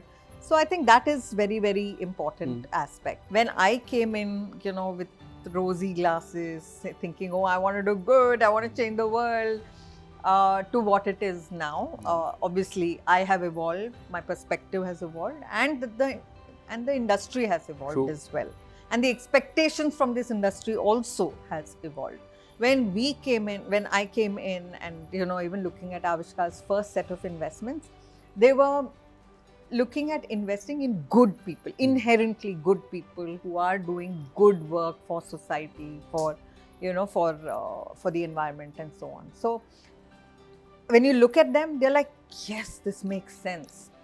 But you're also an investor. Yeah. You have a fiduciary responsibility of returning money. Because you're at the end of the day a manager. You're managing third-party capital. Correct. And in our first leg of our journey as impact investors, we were all heart, right? Like, we would be in the trenches, we would be working with the founder, like as if we were part of their journey. We would go through their extended founder team. Yes, ups and downs. We would get emotional. Invested. Yeah, we were really invested, right? Not just the money bit. The intangible. They were family, right? If something went wrong there, we would feel bad, right? We would say, how do we make it good for them? And but then that didn't yield the kind of returns we were hoping it would, right? It was good or not bad at all. Some were very good. Some were very good, right? Like, and Equitas went on to IPO, Credit Access Grameen was a great exit, and so on. So they were good also. I'm just saying what our takeaways were. So then we realized, maybe we need to sit back and look at what impact should mean as investors. And that's when we started looking at, okay, let's not spray and pray, as they say today, to say, okay, anything that's good is a good investment. No, we have to look at it for the merits of the returns as well. And so we identified 3 main sectors that called out to us saying, boss, we are impact and we can generate returns, which was, one was financial inclusion, the ones that you stated. Second was agri. Again, we know that it provides employment for a large portion of our population. We still have rural, populations that have suddenly become aspirational. So there's a huge emerging opportunity. So agri became a big area. And third, what we call essential services, which is everything from edtech, health tech, logistics, and so on. So those are the 3 verticals that we identified. In those, we also said, climate is in our new avatar, in our 6th fund that we're investing now. We realized that there are certain changes in the macros, in the environment, that require you to focus on certain aspects even more. For example, climate and gender. True. Right? The fact that you called out and said, boss, there are not as many women as you are, that's a sorry state of affairs, right? So then, and it's a fact. And it is a fact. And unless you call it out, nobody is going to talk about it. True. So then we said maybe we should also start working in that. So climate and gender have become our horizontal themes. In these three verticals, we have horizontals as well. So those are the kind of sectors that we look at that solve for large problems. So we don't, like if someone comes and says, I'm doing something incremental in the payment space, that won't excite us. That won't excite you. We're like, good, great. I mean, there might be 100 other investors who will find that very exciting, but not us. Because it's maybe an enabler, it's not a disruptor. Correct. And you're looking at actual disruption in a tangible moment, which is the true form of impact. Yeah. But now coming back to this, right? One part is impact as a sector. The funny part, at least in my experience that I've seen, is it also has a bearing in terms of the type of founder. Yeah. Because impact-driven verticals, which perhaps are the most hardest ones to commercially go across and be successful. Yeah. The mindset of the founder and the DNA of the founder also matters. Absolutely. Like, I am very fortunate. बहुत मेरे ऐसे दोस्त हैं, बहुत मेरे ऐसे founders हैं जो impact में बहुत अच्छे तरीके से काम कर रहे हैं. And they have made their names. But I also know that they are not perhaps in the same realm of comparison with someone who maybe is in a consumer space, or maybe who someone is in a wellness space, because that guy is sitting in the trenches, as you call about it. उसको जाके खेतों में काम करना है. He has to go and work with the kisan. He has to go and work with the farmers. He has to go and work with the problem solving there. Somebody is going across and looking at the problem of drainage cleaning system. Correct. He has to go down that manhole to see what exactly is happening. Absolutely. So the calling is very different, right? And I think impact-oriented sectors में जो जुनून चाहिए, उस founder का जो पागलपंदी चाहिए, entrepreneur में हर जगह पागलपंदी है, लेकिन वो पागलपंदी में भी एक लेवल ऑफ थॉट प्रोसेस है कि how can I give back to the ecosystem, and that takes a different sheen. Have you come across that as a similar thought? What kind of founders excite you? It's a very important question you have asked, because I've been asked this question: how are impact or social impact focused founders different from regular founders?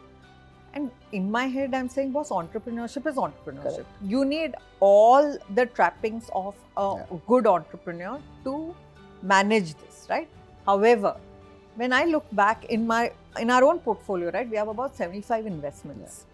Most of them are good, right? We have rarely encountered a situation where, you know, the founder has defrauded us or have taken us for a ride.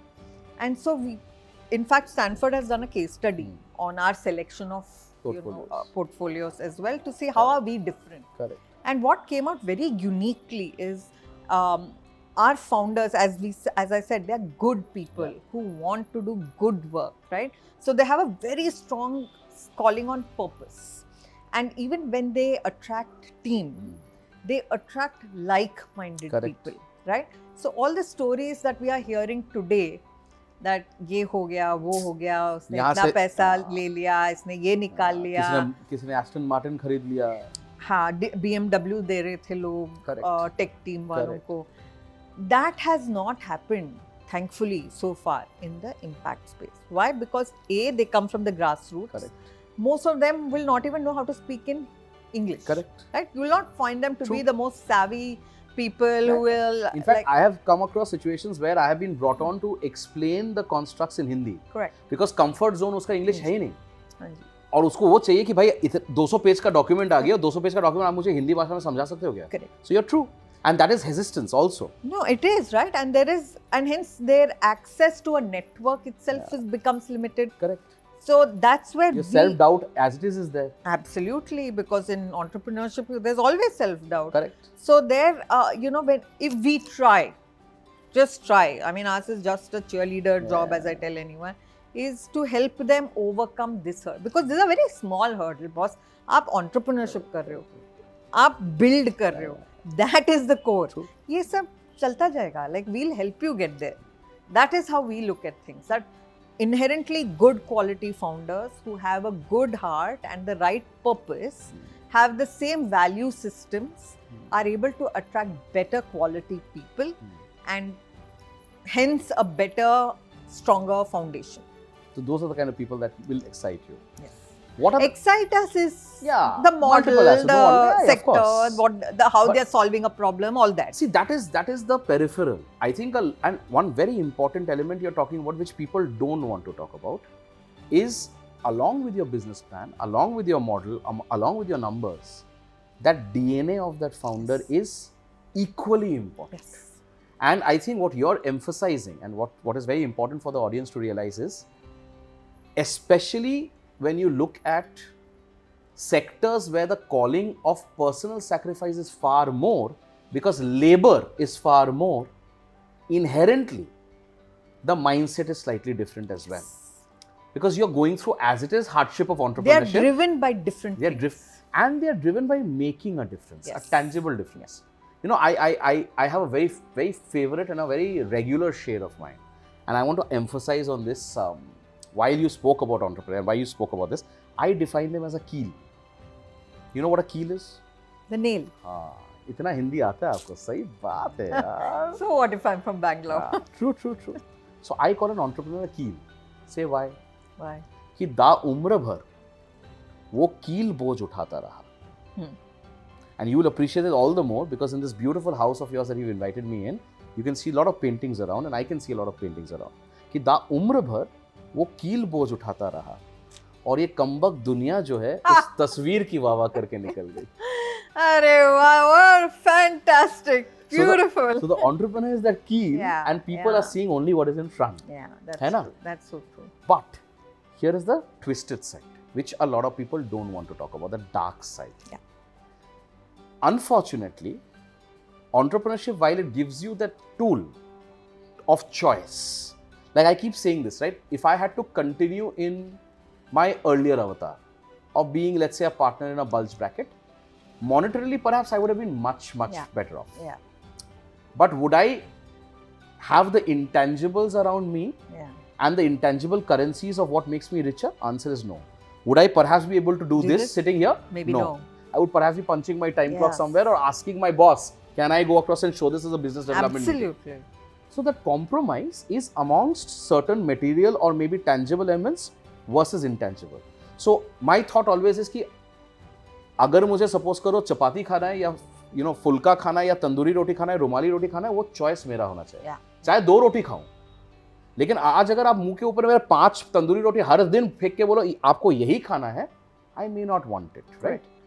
But along with that choice also comes the benefits of control, benefits of going across, having the final say, benefits of being able to go across and dictate things in a particular manner. And sometimes this also goes into the head of founders. We are seeing a lot of unnecessary situation now. Maybe a few black moments or few black sheep are trying to create a tainted picture of the entire ecosystem. Investors like you are now generally getting wary. I have, not only you, I advise so many other investors as well. And I know you guys have now told us to look at certain things even more strictly, which perhaps you could have had a liberal view on. What are those absolute no-goes for you? As an investor, what will create that alarm bell for you? So for my audience here, to make them understand that these are the learnings that one should factor in to say that it should never be around, because even someone as if I may say, amazing an investor as you and perhaps as accepting an investor as you would also say, sorry, this is where the alarm bell goes off. What are those moments? See, again, I think this is very personal to me as an investor because I have grown in a certain manner, having seen certain life experiences, right? So I'll just tell you one example.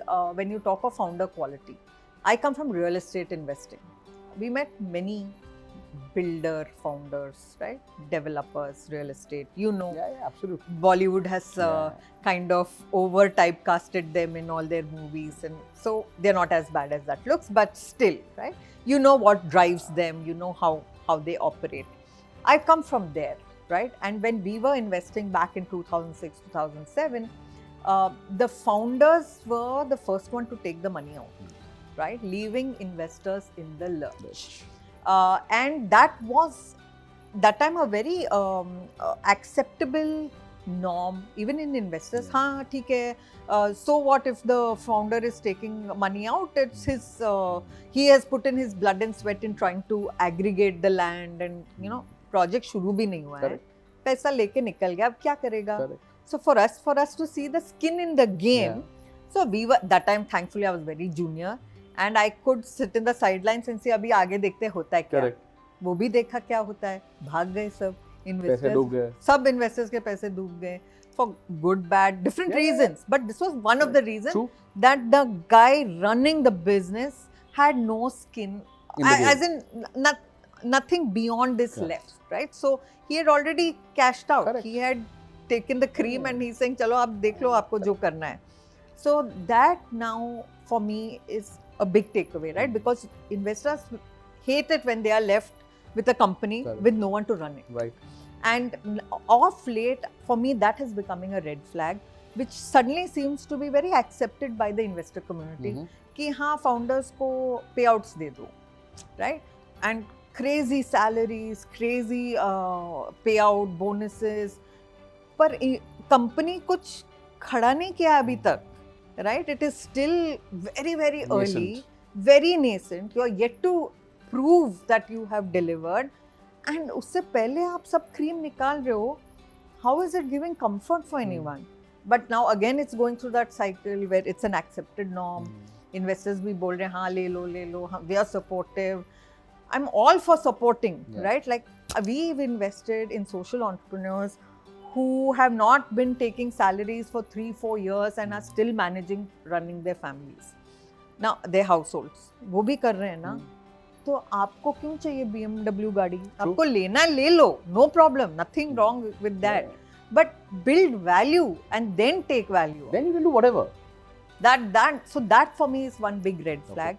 And so to simplify this, liquidity for a founder well before time in context of where perhaps either profitability has come into play. Profitability तो दूर की बात है. Now I think things are changing now.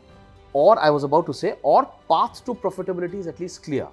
Because liquidity is two form, right? Liquidity in this context is where you can have a partial liquidity or where the liquidity results in the skin in the game of equity of the founder going so low that the interest in building and continuing the company automatically diminishes. Correct. I think that is a very red flag that you're talking about. Right, like, and if you are telling an investor, I'm creating value, you know, we are going to build a big business together and an institution for the future. And then I see series A round में ही आप पैसे निकाल रहे हो, then why would you want to take money out when for you every percent that you own will become 100x in your head, right? So then I'm like thinking that is scary. Like, you know me, I'm mostly known as the founders go-to counsel. In fact, several portfolios of all yours also, you've told them that, you know, I should be there with them. I tell those founders also that I don't think liquidity, other than what is necessary, because necessary is slightly different. Some emergency may come in, some requirement. That is absolutely that's partial liquidity. Right? Yes. But life-changing constructs should not come in before you've at least created that cream and actually more than some value. So I think life-changing decisions should not come in even before a Series C. Because by Series C is where you create value for everyone. That was hopefully what one thinks, but I'm hoping good sense will prevail sooner rather than later. So one is this. What other things about founders scare you? Skin in the game, early liquidity, what else? So you initially had brought up a very interesting construct of multiple founders. Yeah. Right? Again, back in the day, for us, even then having multiple founders was a little bit of a discomfort, because now you're not dealing with one person, you're dealing with 3 people and the dynamics of 3, 4, whatever, right? And it could go off in any direction. True. So I think both would scare you as an investor. If you have 3 or 4 founders and everyone talking the same language of one, that's also scary. Yeah. And everyone talking different languages is also scary. Absolutely, right? So the fact that, see, investing, you need a little bit of predictability. Correct. So, if I'm investing in you, I'll spend time with you, I'll understand you, I'll understand what drives you, what motivates you, all that, right? And I know, okay, who are in your first degree of influence, what affects him, what is his equation with his wife, what is his equation with his family. अच्छा ठीक है, विनायक को handle कर लेंगे हम. Now Vinayak will bring a co-founder XYZ. 1, co-founder 2, co-founder 3. Now I don't know what the equation with each is, and then I'm like wondering, second guessing, abhi ye kya bolega, ye kya karega, iske karan Vinayak kya karega. I've just amplified my problem areas, right? So, and yes, I agree that entrepreneurship is lonely, it is hard to do things alone, having good quality co-founders is always great, but I've also seen the flip side to it. I have seen founder fallouts, I have seen that impacts business and hence that impacts investor value. So there also we get a little, so I'm okay with So the what's co-founder, I'm very fine with co-founder construct, but even in that there should be a strong founder. So you're saying that there has to be a construct of alpha, correct, and then you have subtext co-founders. Correct. That's the ideal situation. Correct. Okay. And again, what you brought up was very important. Very clear KRAs. True. Each one having to do what they do. That I think is fundamental. The moment you see overlap and confusion is who's delivering what, who's doing what, who's responsible for what. Like I've had a situation. It's very interesting. So I'm dealing with one where there are 8 co-founders, and when I ask them questions, disaster. Each one's looking at each other, and I'm like, okay, guys, I'm representing them, right? So I have to tell them, you can't do this.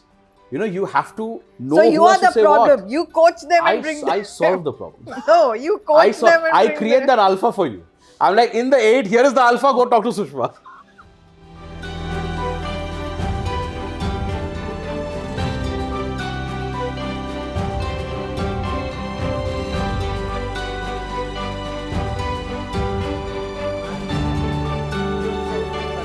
But tell me, so this is interesting. Now, okay, I'm going to ask you a question now, which is very personal to me. You've seen our journey. You've seen my personal journey as a friend, and I'm discussing this more from that perspective. You've also seen Vertices grow. Yeah. Over the last 10 years, what are the takes and what are the thought processes you've seen evolve for us? And I'm very fortunate for your friendship, and perhaps I'm also equally fortunate about the trust that you have as a professional on me. And I know it's a hard zone and a hard marking range to reach, because I know how you are. What have you seen of us evolve as? You have evolved so beautifully from a, as you rightly said, you were 3-4 member team when you started, and that time even I used to get a little worried that, you know, am I only giving mandates to Vinayak because I know him, or is there an institution behind him that can handle things, right? But I must say, even then I could pick up the phone at 12 in the night, 11 in the night, when I'm just bothering me, how should I look at this, is there a problem area, how can we solve this? You were there, right? And cut to today, where I don't have to call you. In fact, I have told you very curtly once, please stay out of this call. True. I get scared if I have to now get a call from you. I'm like, okay, then there's something wrong. Yeah, because I like the team you have built, right? I think they have given great comfort to me as a client also, that boss, Vinayak to hai, par hum bhi hain, right? That gives a lot of comfort, right? There is an institution and there are great people and there is Vinayak. And that too in such a short span of time, fantastic. So I think also, and I'm grateful for that, because I personally believe together, and I say this often, you know, अकेले आप एक नाव बना सकते हैं, लेकिन इकट्ठे आप एक बहुत बड़ा जहाज बना सकते हैं. And I'm building a ship, and I also take this as a learning, and therefore it's a learning that you're talking, especially for our audience, to say is that you have to build a team which perhaps is better, smarter, and more dedicated than even you are, for every entrepreneur. So I have a question for you, right? Tell me. It's So this easier gets scary. said than done. This gets scary, huh? When the questions start turning on me, then it's interesting. Yeah, because I also want to learn, right? Very, very rarely do I meet seasoned entrepreneurs like you. Don't you get insecure? No. Why not? Because insecurity leads to a lot of fallacies. See what happens now, as an entrepreneur, 2 things can happen. Either you're building a fantastic place where everyone believes that they can grow, they can create their own value, they can build their own identity and continue to thrive. The what if moment that beautifully you spoke about that never came in Aavishkaar for you showcases till date showcases that the institution has been created in a manner that people are happy in a 360-degree manner. That is what I am building in my institution. That is what I believe every founder should factor in, because what does it take? It takes a lot. It takes a lot of sacrifice also, but it also takes the ability to say that as a founder, your biggest problem is you want to micromanage everything. Correct. As a founder, your biggest problem is every problem is your problem. Correct. So the ability to take that step back, the ability to delegate to your team and give them the comfort that go ahead, I have trained you, or XYZ has trained you, you can do it, and even if you make the mistake, I am there as your safety net. And talking to my client to say that this is my team, but if you feel an iota of discomfort, I am there. So it takes a while, but coming back to what, when you spoke about insecurity, see, two things can happen. Either they build the next version of an organization within the organization, or they go out and they do something for themselves, but either way they carry a DNA of the organization. So coming to my particular business, let's say people who have also moved out and gone to maybe bulge bracket, they are in that bulge bracket to a great extent because of the DNA that Vertices gave them. So somewhere the DNA is growing, and it's a fact that every entrepreneur has to live with. You can't expect, I treat entrepreneurship as a book, and I treat people as chapters. Some are there from the epilogue to the prologue, some of them are there as chapters. Very nice. But together, it's a book. Very so nice. that's how you have to factor in. And life is a book, yeah, you have to read it. Very interesting. No, because especially in knowledge industries. Service and knowledge. So more so knowledge, because then you have very high caliber, high IQ people as your team. Egoistic. Coming to that, with that comes egos, right? And with that comes entitlements. Yeah, absolutely. And hence, as a founder, how do you handle all of that? It's all about ego management. I'm in the business of now ego management. As a founder, every founder, I think there are two elements, right? There is, like somebody asked me the other day, what does it take to make a deal happen? Because a lot of times, some lawyers or the brethren is also at times cursed to say that boss, the deal is getting stretched. या फिर deal टूट रहा है. Bankers are also at times blamed for those aspects. At times, both are blaming each other because interests are very different. My definition of a deal making, and therefore coming back to again relating it to founder, my definition of deal making is FOMO management. True deal making is about managing FOMO. Who has the FOMO and how do you manage it? So if your client is a client who has one term sheet and 2 months of runway, you have to advise in that context to say, boss, तेरे पास उपाय तो ज़्यादा है नहीं. So your must have and good to haves में stick to must haves. Correct. But if you're the same guy who has 3 term sheets, 2 years of runway, you say, boss, ये comma भी बदल देंगे, पसंद नहीं है. Likewise, also a very important thing is your partner. Be practical. If you know that Aavishkaar is there, example, Sushma is there, I know what the USP is of Sushma, I'll be like, boss, there is an intangible quotient. Are you measuring that intangible quotient? Every founder that I meet and advise, I say that check is the easiest thing. Tangible capital is the easiest thing. Correct. Value the intangible capital. Yeah. And when you value the intangible capital, you realize that the value of that is far higher. And at times your decision is not on the best valuation. Your decision is on the best value. There's a lot of difference between best valuations and best values. So you have to make those work. आप समझाते हो अपने founders को? Hardcore यार. तभी तो सारे founders मेरे इतने rounds raise कर लिए. नहीं, rounds raise करना दूसरी बात है. But I'm just saying that do they appreciate the intangible? They do, because I am also an entrepreneur. See, most lawyers don't go into these pain points. Nobody understands treasury. जितने दिन आप delay कर रहे हो, उतने दिन आप ब्याज खटा रहे हो, उतने दिन ट्रेजरी इम्पैक्ट हो रहा है बेचारे फाउंडर का. How many people will go into that unless you're running your own institution and you know the power of cash flow or the weakness of cash flow. Absolutely. So there are a lot of aspects that come into play. But do you see that young entrepreneurs are also able to appreciate these things? Far more now. Really? Because young entrepreneurs are no more just entrepreneurs for the sake of it. And when I say young, I'm not talking age-wise young. No. I'm talking young in perspective in their entrepreneurial journey. Absolutely. What has happened now is entrepreneurship has become perhaps a situation where it's a career more than a fad. And when people are taking a career choice, they are far well known, far well researched, far well driven, and they're not doing it for the heck of doing it. And I believe in generation, irrespective of the age, irrespective of who's trying to do that, the cognitive element of doing what and why is far higher. When the cognitive element is far higher, you have taken into consideration various aspects. So today I actually have people coming, irrespective of the age, to talk about stuff like intangible capital. Yes. Earlier nobody thought about that. Earlier was, boss, ये term sheet मेरे को 2 दिन में sign करना है.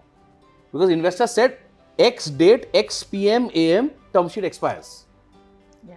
So life has now changed. Now investors are also very, if I may say so, empathetic to say, here is a term sheet, we will explain all the terms to you, take it to a counsel, understand everything, and when you're comfortable, then you sign, because this is not about this moment, it's about the journey.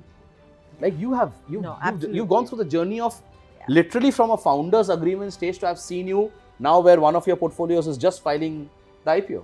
Yeah. So we've seen so many things together. Correct. But there's another aspect, another facet of yours which we haven't touched. What's that? The motherhood. One of the most, I think, and I'm using motherhood as gender, let's talk about parenthood, right? I think it changes us. It does. It has changed me personally, I'll tell you. And you've seen me also evolve, right? For me, from being that person who had to get every point, from being that person who had to be the only voice in the room, from me being the person who had to bulldoze everyone, to the ability to tolerate, accept, understand what's outside and beyond your control, what to fret for, what not to fret for, what to let go of and what not to let go of. I think parenthood taught me a lot. And that brought the elements of learning in the real life advising as well. And it's evolved for me. How has it evolved for you as an investor? Big time. Right? How? Big time. So you knew me before, Yeah. right? And so I'm very impatient as a person. I want quick outcomes. I can't wait too long. I mean, I have now come to understand that certain things take their time to get the same outcome. Just to that doesn't mean you hear this podcast or 2x when it comes out. Impatience should not come in for this. Okay, 3x? No, I will obviously hear it at the right speed. But I mean, as now, as a mother to 2 boys. Yeah. And beautiful 2 children. And especially now one who is a teenager, I've kind of come to the conclusion that things will happen when they have to happen. You cannot force an outcome just because you are in a hurry for it to happen. And so I'm like, sometimes I just take a back seat saying, boss, like founders I know sometimes make mistakes. आप एक बार बोलोगे, 2 बार बोलोगे, पर उनको जो करना है वो वही करेंगे, which is very good. I appreciate them for that. I always tell, सबकी सुनो अपनी करो. But I'm telling you, boss, road accident होने वाला है. आप थोड़ा ध्यान दो. True. नहीं, वो road accident होगा और फिर बोलेंगे आपने बोला था. Right? And I'm not doing it so that they come and tell me that, Arey, you told me, but I didn't. But you're preempting it because you've seen it. I have seen it, but they don't appreciate it as much, which is fine. Everyone has to go through their journey. True. So now I don't even bother telling them. I'll tell, देख लो. सोच लो ये हो सकता है. हाँ. And जब होगा, then I'm like, हाँ ठीक है, मैं भी ठीक थी, but next time. So but I will not let acceptability. Yes, but I'll not let them make like a life-threatening mistake. That also has happened. But okay, then you say that, okay, maybe you should have raised alarm bells earlier. What else? One is tolerance, one is acceptability. Anything else that you think had a direct impact in the way you make decisions as an investor? Decision making, I don't know. Has it made you more empathetic? Empathetic, though I always was, right? And that's Seriously? because I never felt it. Not to you. I don't need to show my empathy to you. But founders, I appreciate where they're coming from. I know which place they're coming from. Okay. So that bit I understand. And that came more from my entrepreneurial journey. But for me, with my motherhood has made me a little more patient, as I was saying. And also, I don't let stress affect me as much, right? I know life will go on. True. I know that this is a pain at this point in life. It might not be a pain 1 week, 1 month, or a year later.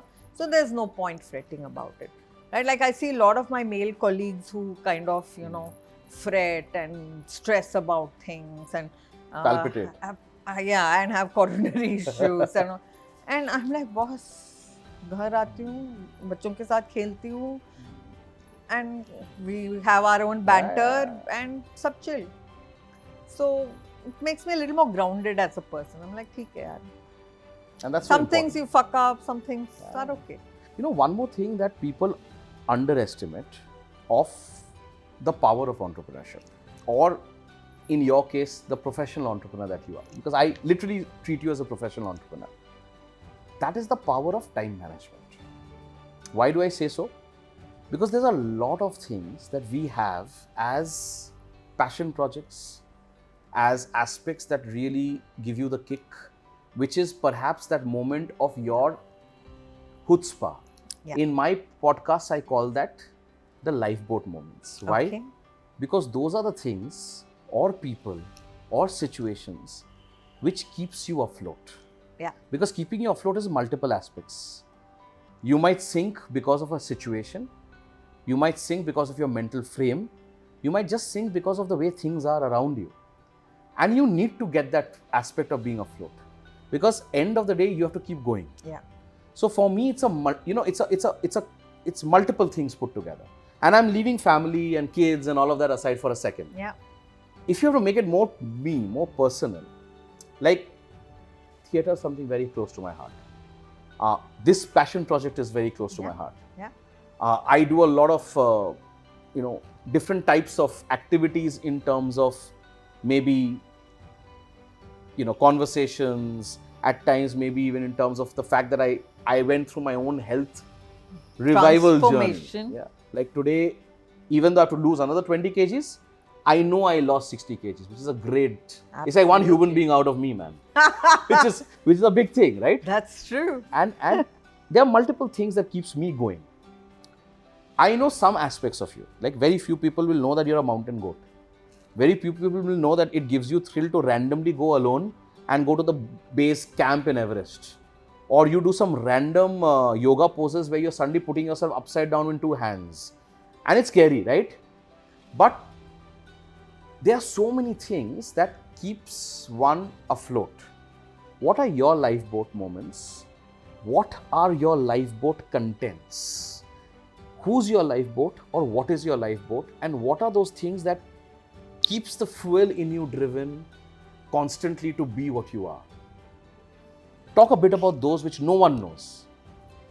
Forget no one else knowing. Even I have never introspected so much when you ask so many questions. But, and very frankly, this is the first time I even heard the concept of a lifeboat moment, right? So I might sound like I'm rambling, and it might not But that's make the idea. sense. I will get this also copyrighted. Okay, good.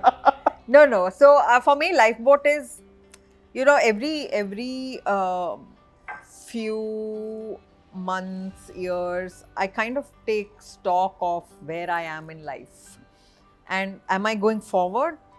Am I going backwards? Or am I stationary? And you know me, I am not the stationary out of kind. question. I have to keep moving. Correct. And so I need to keep reinventing myself in whatever way to move forward. Correct. Right? And so I, like, different times in life are different transformations that I have done. Physical transformation happened, lost. Something else happened, lost. So during COVID, I'll tell you, it was a hard time, right? Like this whole work from home for me just can't work. And so I was getting frustrated. Workload had kind of intensified. I was not in my happy space. I was not meeting people. So I'm more an extrovert in saying that I draw my energy from the people I meet. True.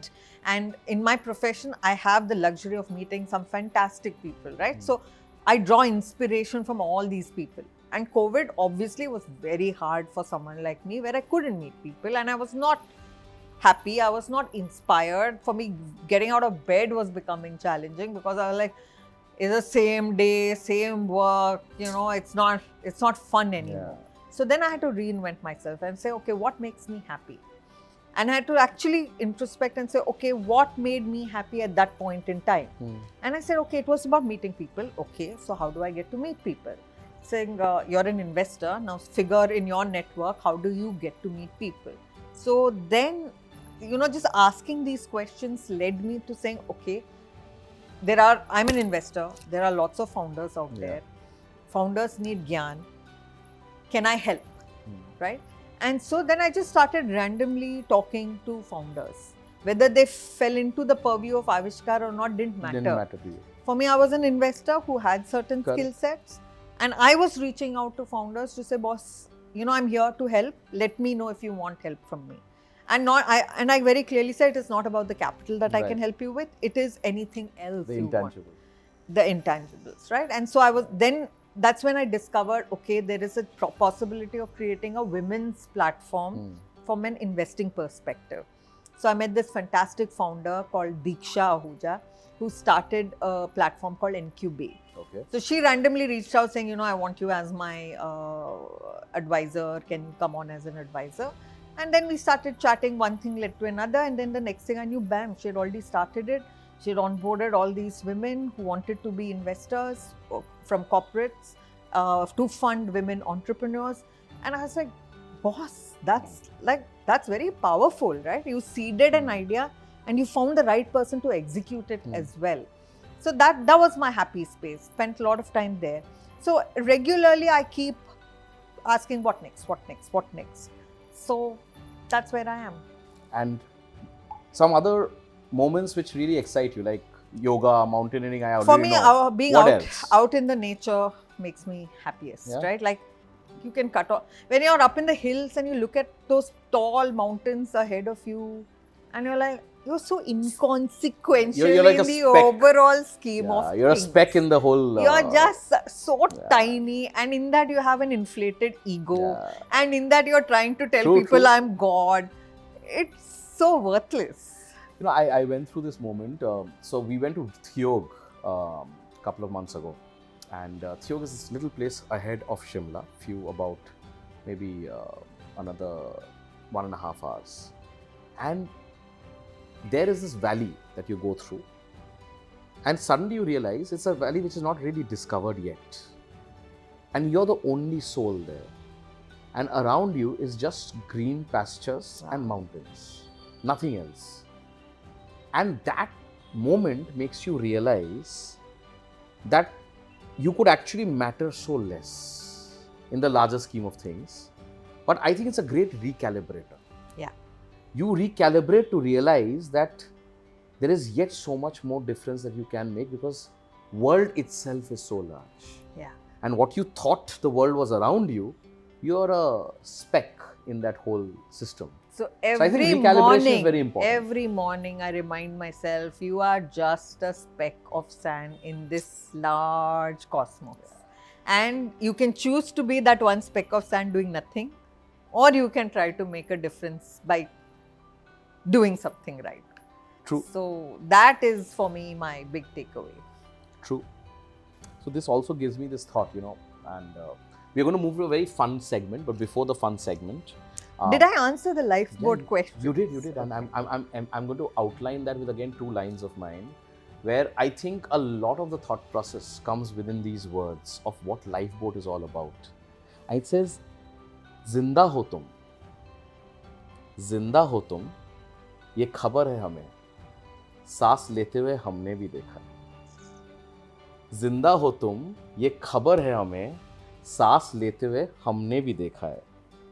आगे बढ़ रहे हो तुम, ये खबर है हमें, आगे बढ़ रहे हो तुम, ये खबर है हमें, मेहनत करते हुए हमने भी देखा है।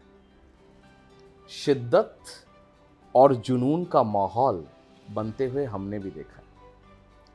शिद्दत और जुनून का माहौल बनते हुए हमने भी देखा है।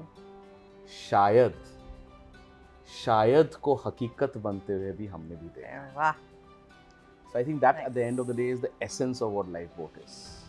It's It about is. the what ifs and how you can recalibrate the what ifs Yeah. to make them matter and to say that that is reality, that is true, and if I can, so can you. If you can, so can somebody else. That's the essence of what the Lifeboat is all about. Nice. I like the concept. Yeah. So now we're going to do some fun part. Okay, my team's created this very interesting construct called the Lifeboat Survivor Shots. Okay. Okay, these are the ones you have to survive. Okay. So these are rapid fire. Okay. So you get 5 seconds to respond. Okay.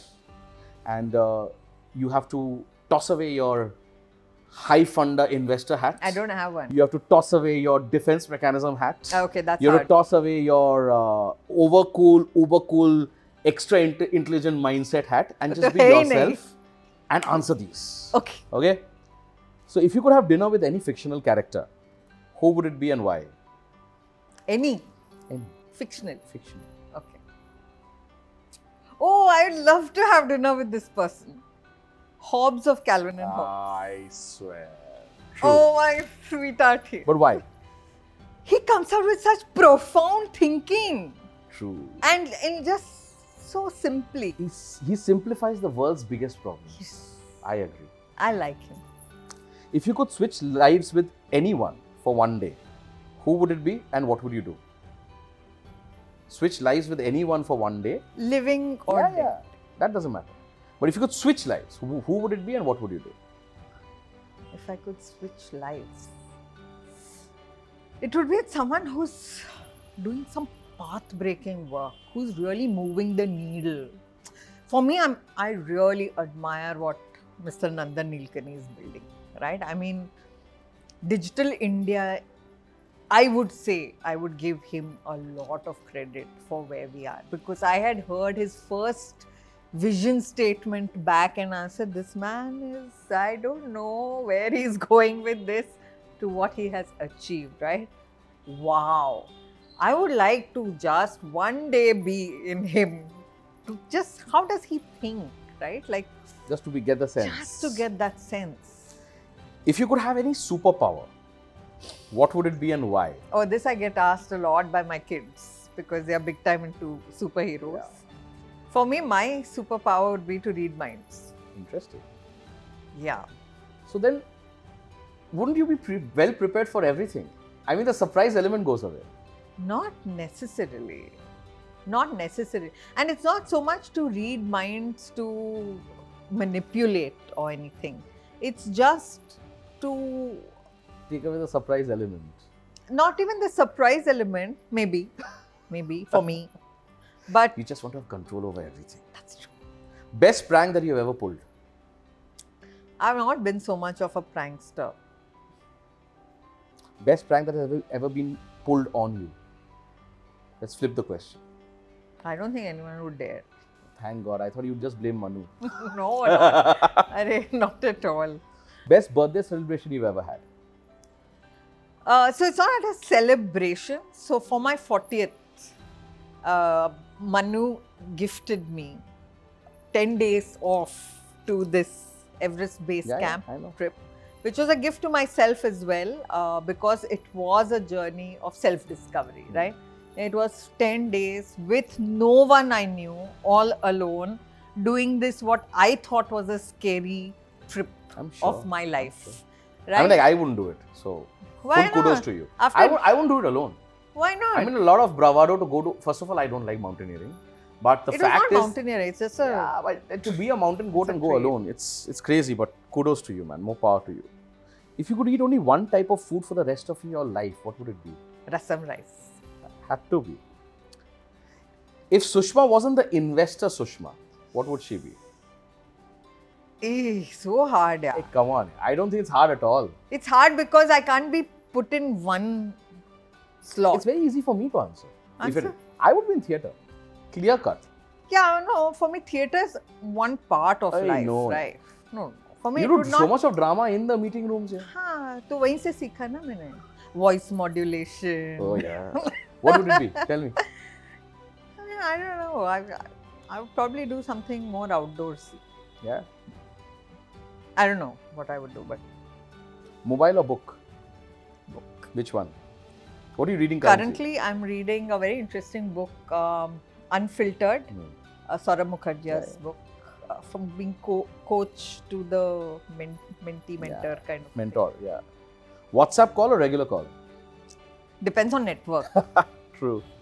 Family group or college group? Family group. If you had to go back to the 26-year-old Sushma and give that one advice of what she shouldn't have done, what would that be? So I'm generally very hard on myself, right? Like I overthink a few scenarios and hence I become harder on myself. If I were to give advice to that 26-year-old Sushma, I'd say be kind on yourself. Things will work out. And it has, right? As I've told you that I have been Destiny's Child. Things have come to me when I was not seeking it out. So I'm just saying, just be kind on yourself. Don't overthink things. Don't get stressed unnecessarily. Things will work out. They'll all fall in place. They always Ultimately, they always fall in place. I don't know if it is us moving in the right direction or the universe pushing you. It's a combination. It just works. It works because we want to make it work. Or in your mind you say, हाँ यही होने वाला था. It wouldn't work if you did nothing about it. Let me put it the other way. I agree. It works because we are working towards it. I agree. What is this one particular thing that you've meaning to try and learn for a long time, but you haven't had the time or opportunity yet? Maybe a skill, maybe a quality, maybe something specific, something that you're trying to learn or you want to learn, but you've not had the time. I really want to learn the piano with my boys. They play beautifully. They play beautifully. They do. And they, like now they've reached a stage where like, why do you force us to play? Why can't you play on your own? And it's not easy. Yeah, it's not easy. Right? You still have to show them off here. Yeah. It's not easy. I have tried. I mean, I keep trying on and off, but it's very difficult. So I think one day I'm going to like really get my mind to it and get it done. All right. The last of the lot. Who would you like to nominate next for this series and why? Oh, that's hard, yeah. There's so many interesting people out there. Choose one. So I won't name anyone. I leave that to you because you obviously have a more extensive network. But someone who has built business responsibly, right? Like a good business that people turn around and say, "हाँ हमें ऐसे करना है." ऐसे करना है. ऐसा कोई है तो. You'll see them soon. So before we wrap up, I have one small little favor. This is actually my retirement fund planning. Oh, the coffee mug! Yes! Why is it my retirement fund planning? Tell me. You think? So I have these bunch of super achievers like you, who are all my dear friends, who are all going to come and talk. And in fact, you know, this podcast is a very anti-set podcast. So I must tell you another bit about this podcast. Most podcasts, in fact, at least generally any podcast that you will see, is always within a set, within an ambience where people come and talk. Yeah. My podcast is an anti-set podcast where I force myself on my dear friends' homes. I come there, I intervene and infringe on their space, and I ensure that I have a great conversation. Okay? That you've ensured. Yeah. And I know that super achievers like you, who are going to invite me in their space and tolerate me in their space on a Sunday afternoon, is going to ensure that they also do some fantastic things in life. And that time... Now you're putting pressure on me. That time their signature is going to be value enough for me to auction it off. Aww. So as a penultimate series of this, here's a request. Please write something. Oh my God. And please sign this. And this shall be framed in the Lifeboat hallway of fame. And where's that? Inside my office. Oh, really? Okay. Okay.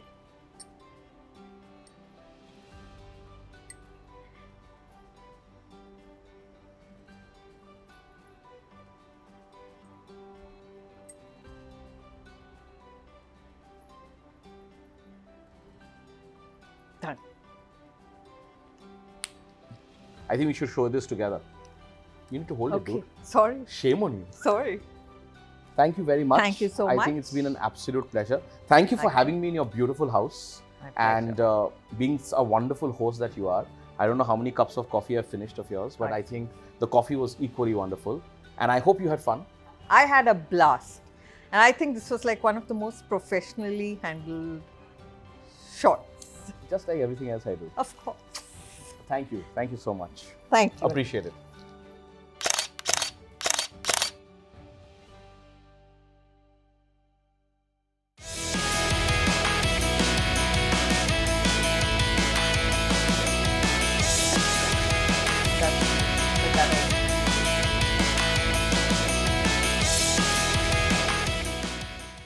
Hi, this is Vinayak Burman. I hope आपको उतना ही मजा आया इस episode को देखने के लिए जितना मुझे आया इसको बनाने में. And if you think this adds value to your life, if you think this will teach you something, if you think this will help you to learn and create something in your lives, then go across and like, subscribe, share and comment. It will mean the whole world to me and my friends. If you don't have time to watch the entire podcast, then do subscribe to Vinayak Burman Clips and Vinayak Burman Shots, where we take out the most relevant extracts, the most important extracts of those podcasts, of those stories, of those moments for you and for your benefit, so that you can try and understand the gist of the whole conversation and yet take a lot of learning home. Till we see you next time, signing off, Vinayak Burman.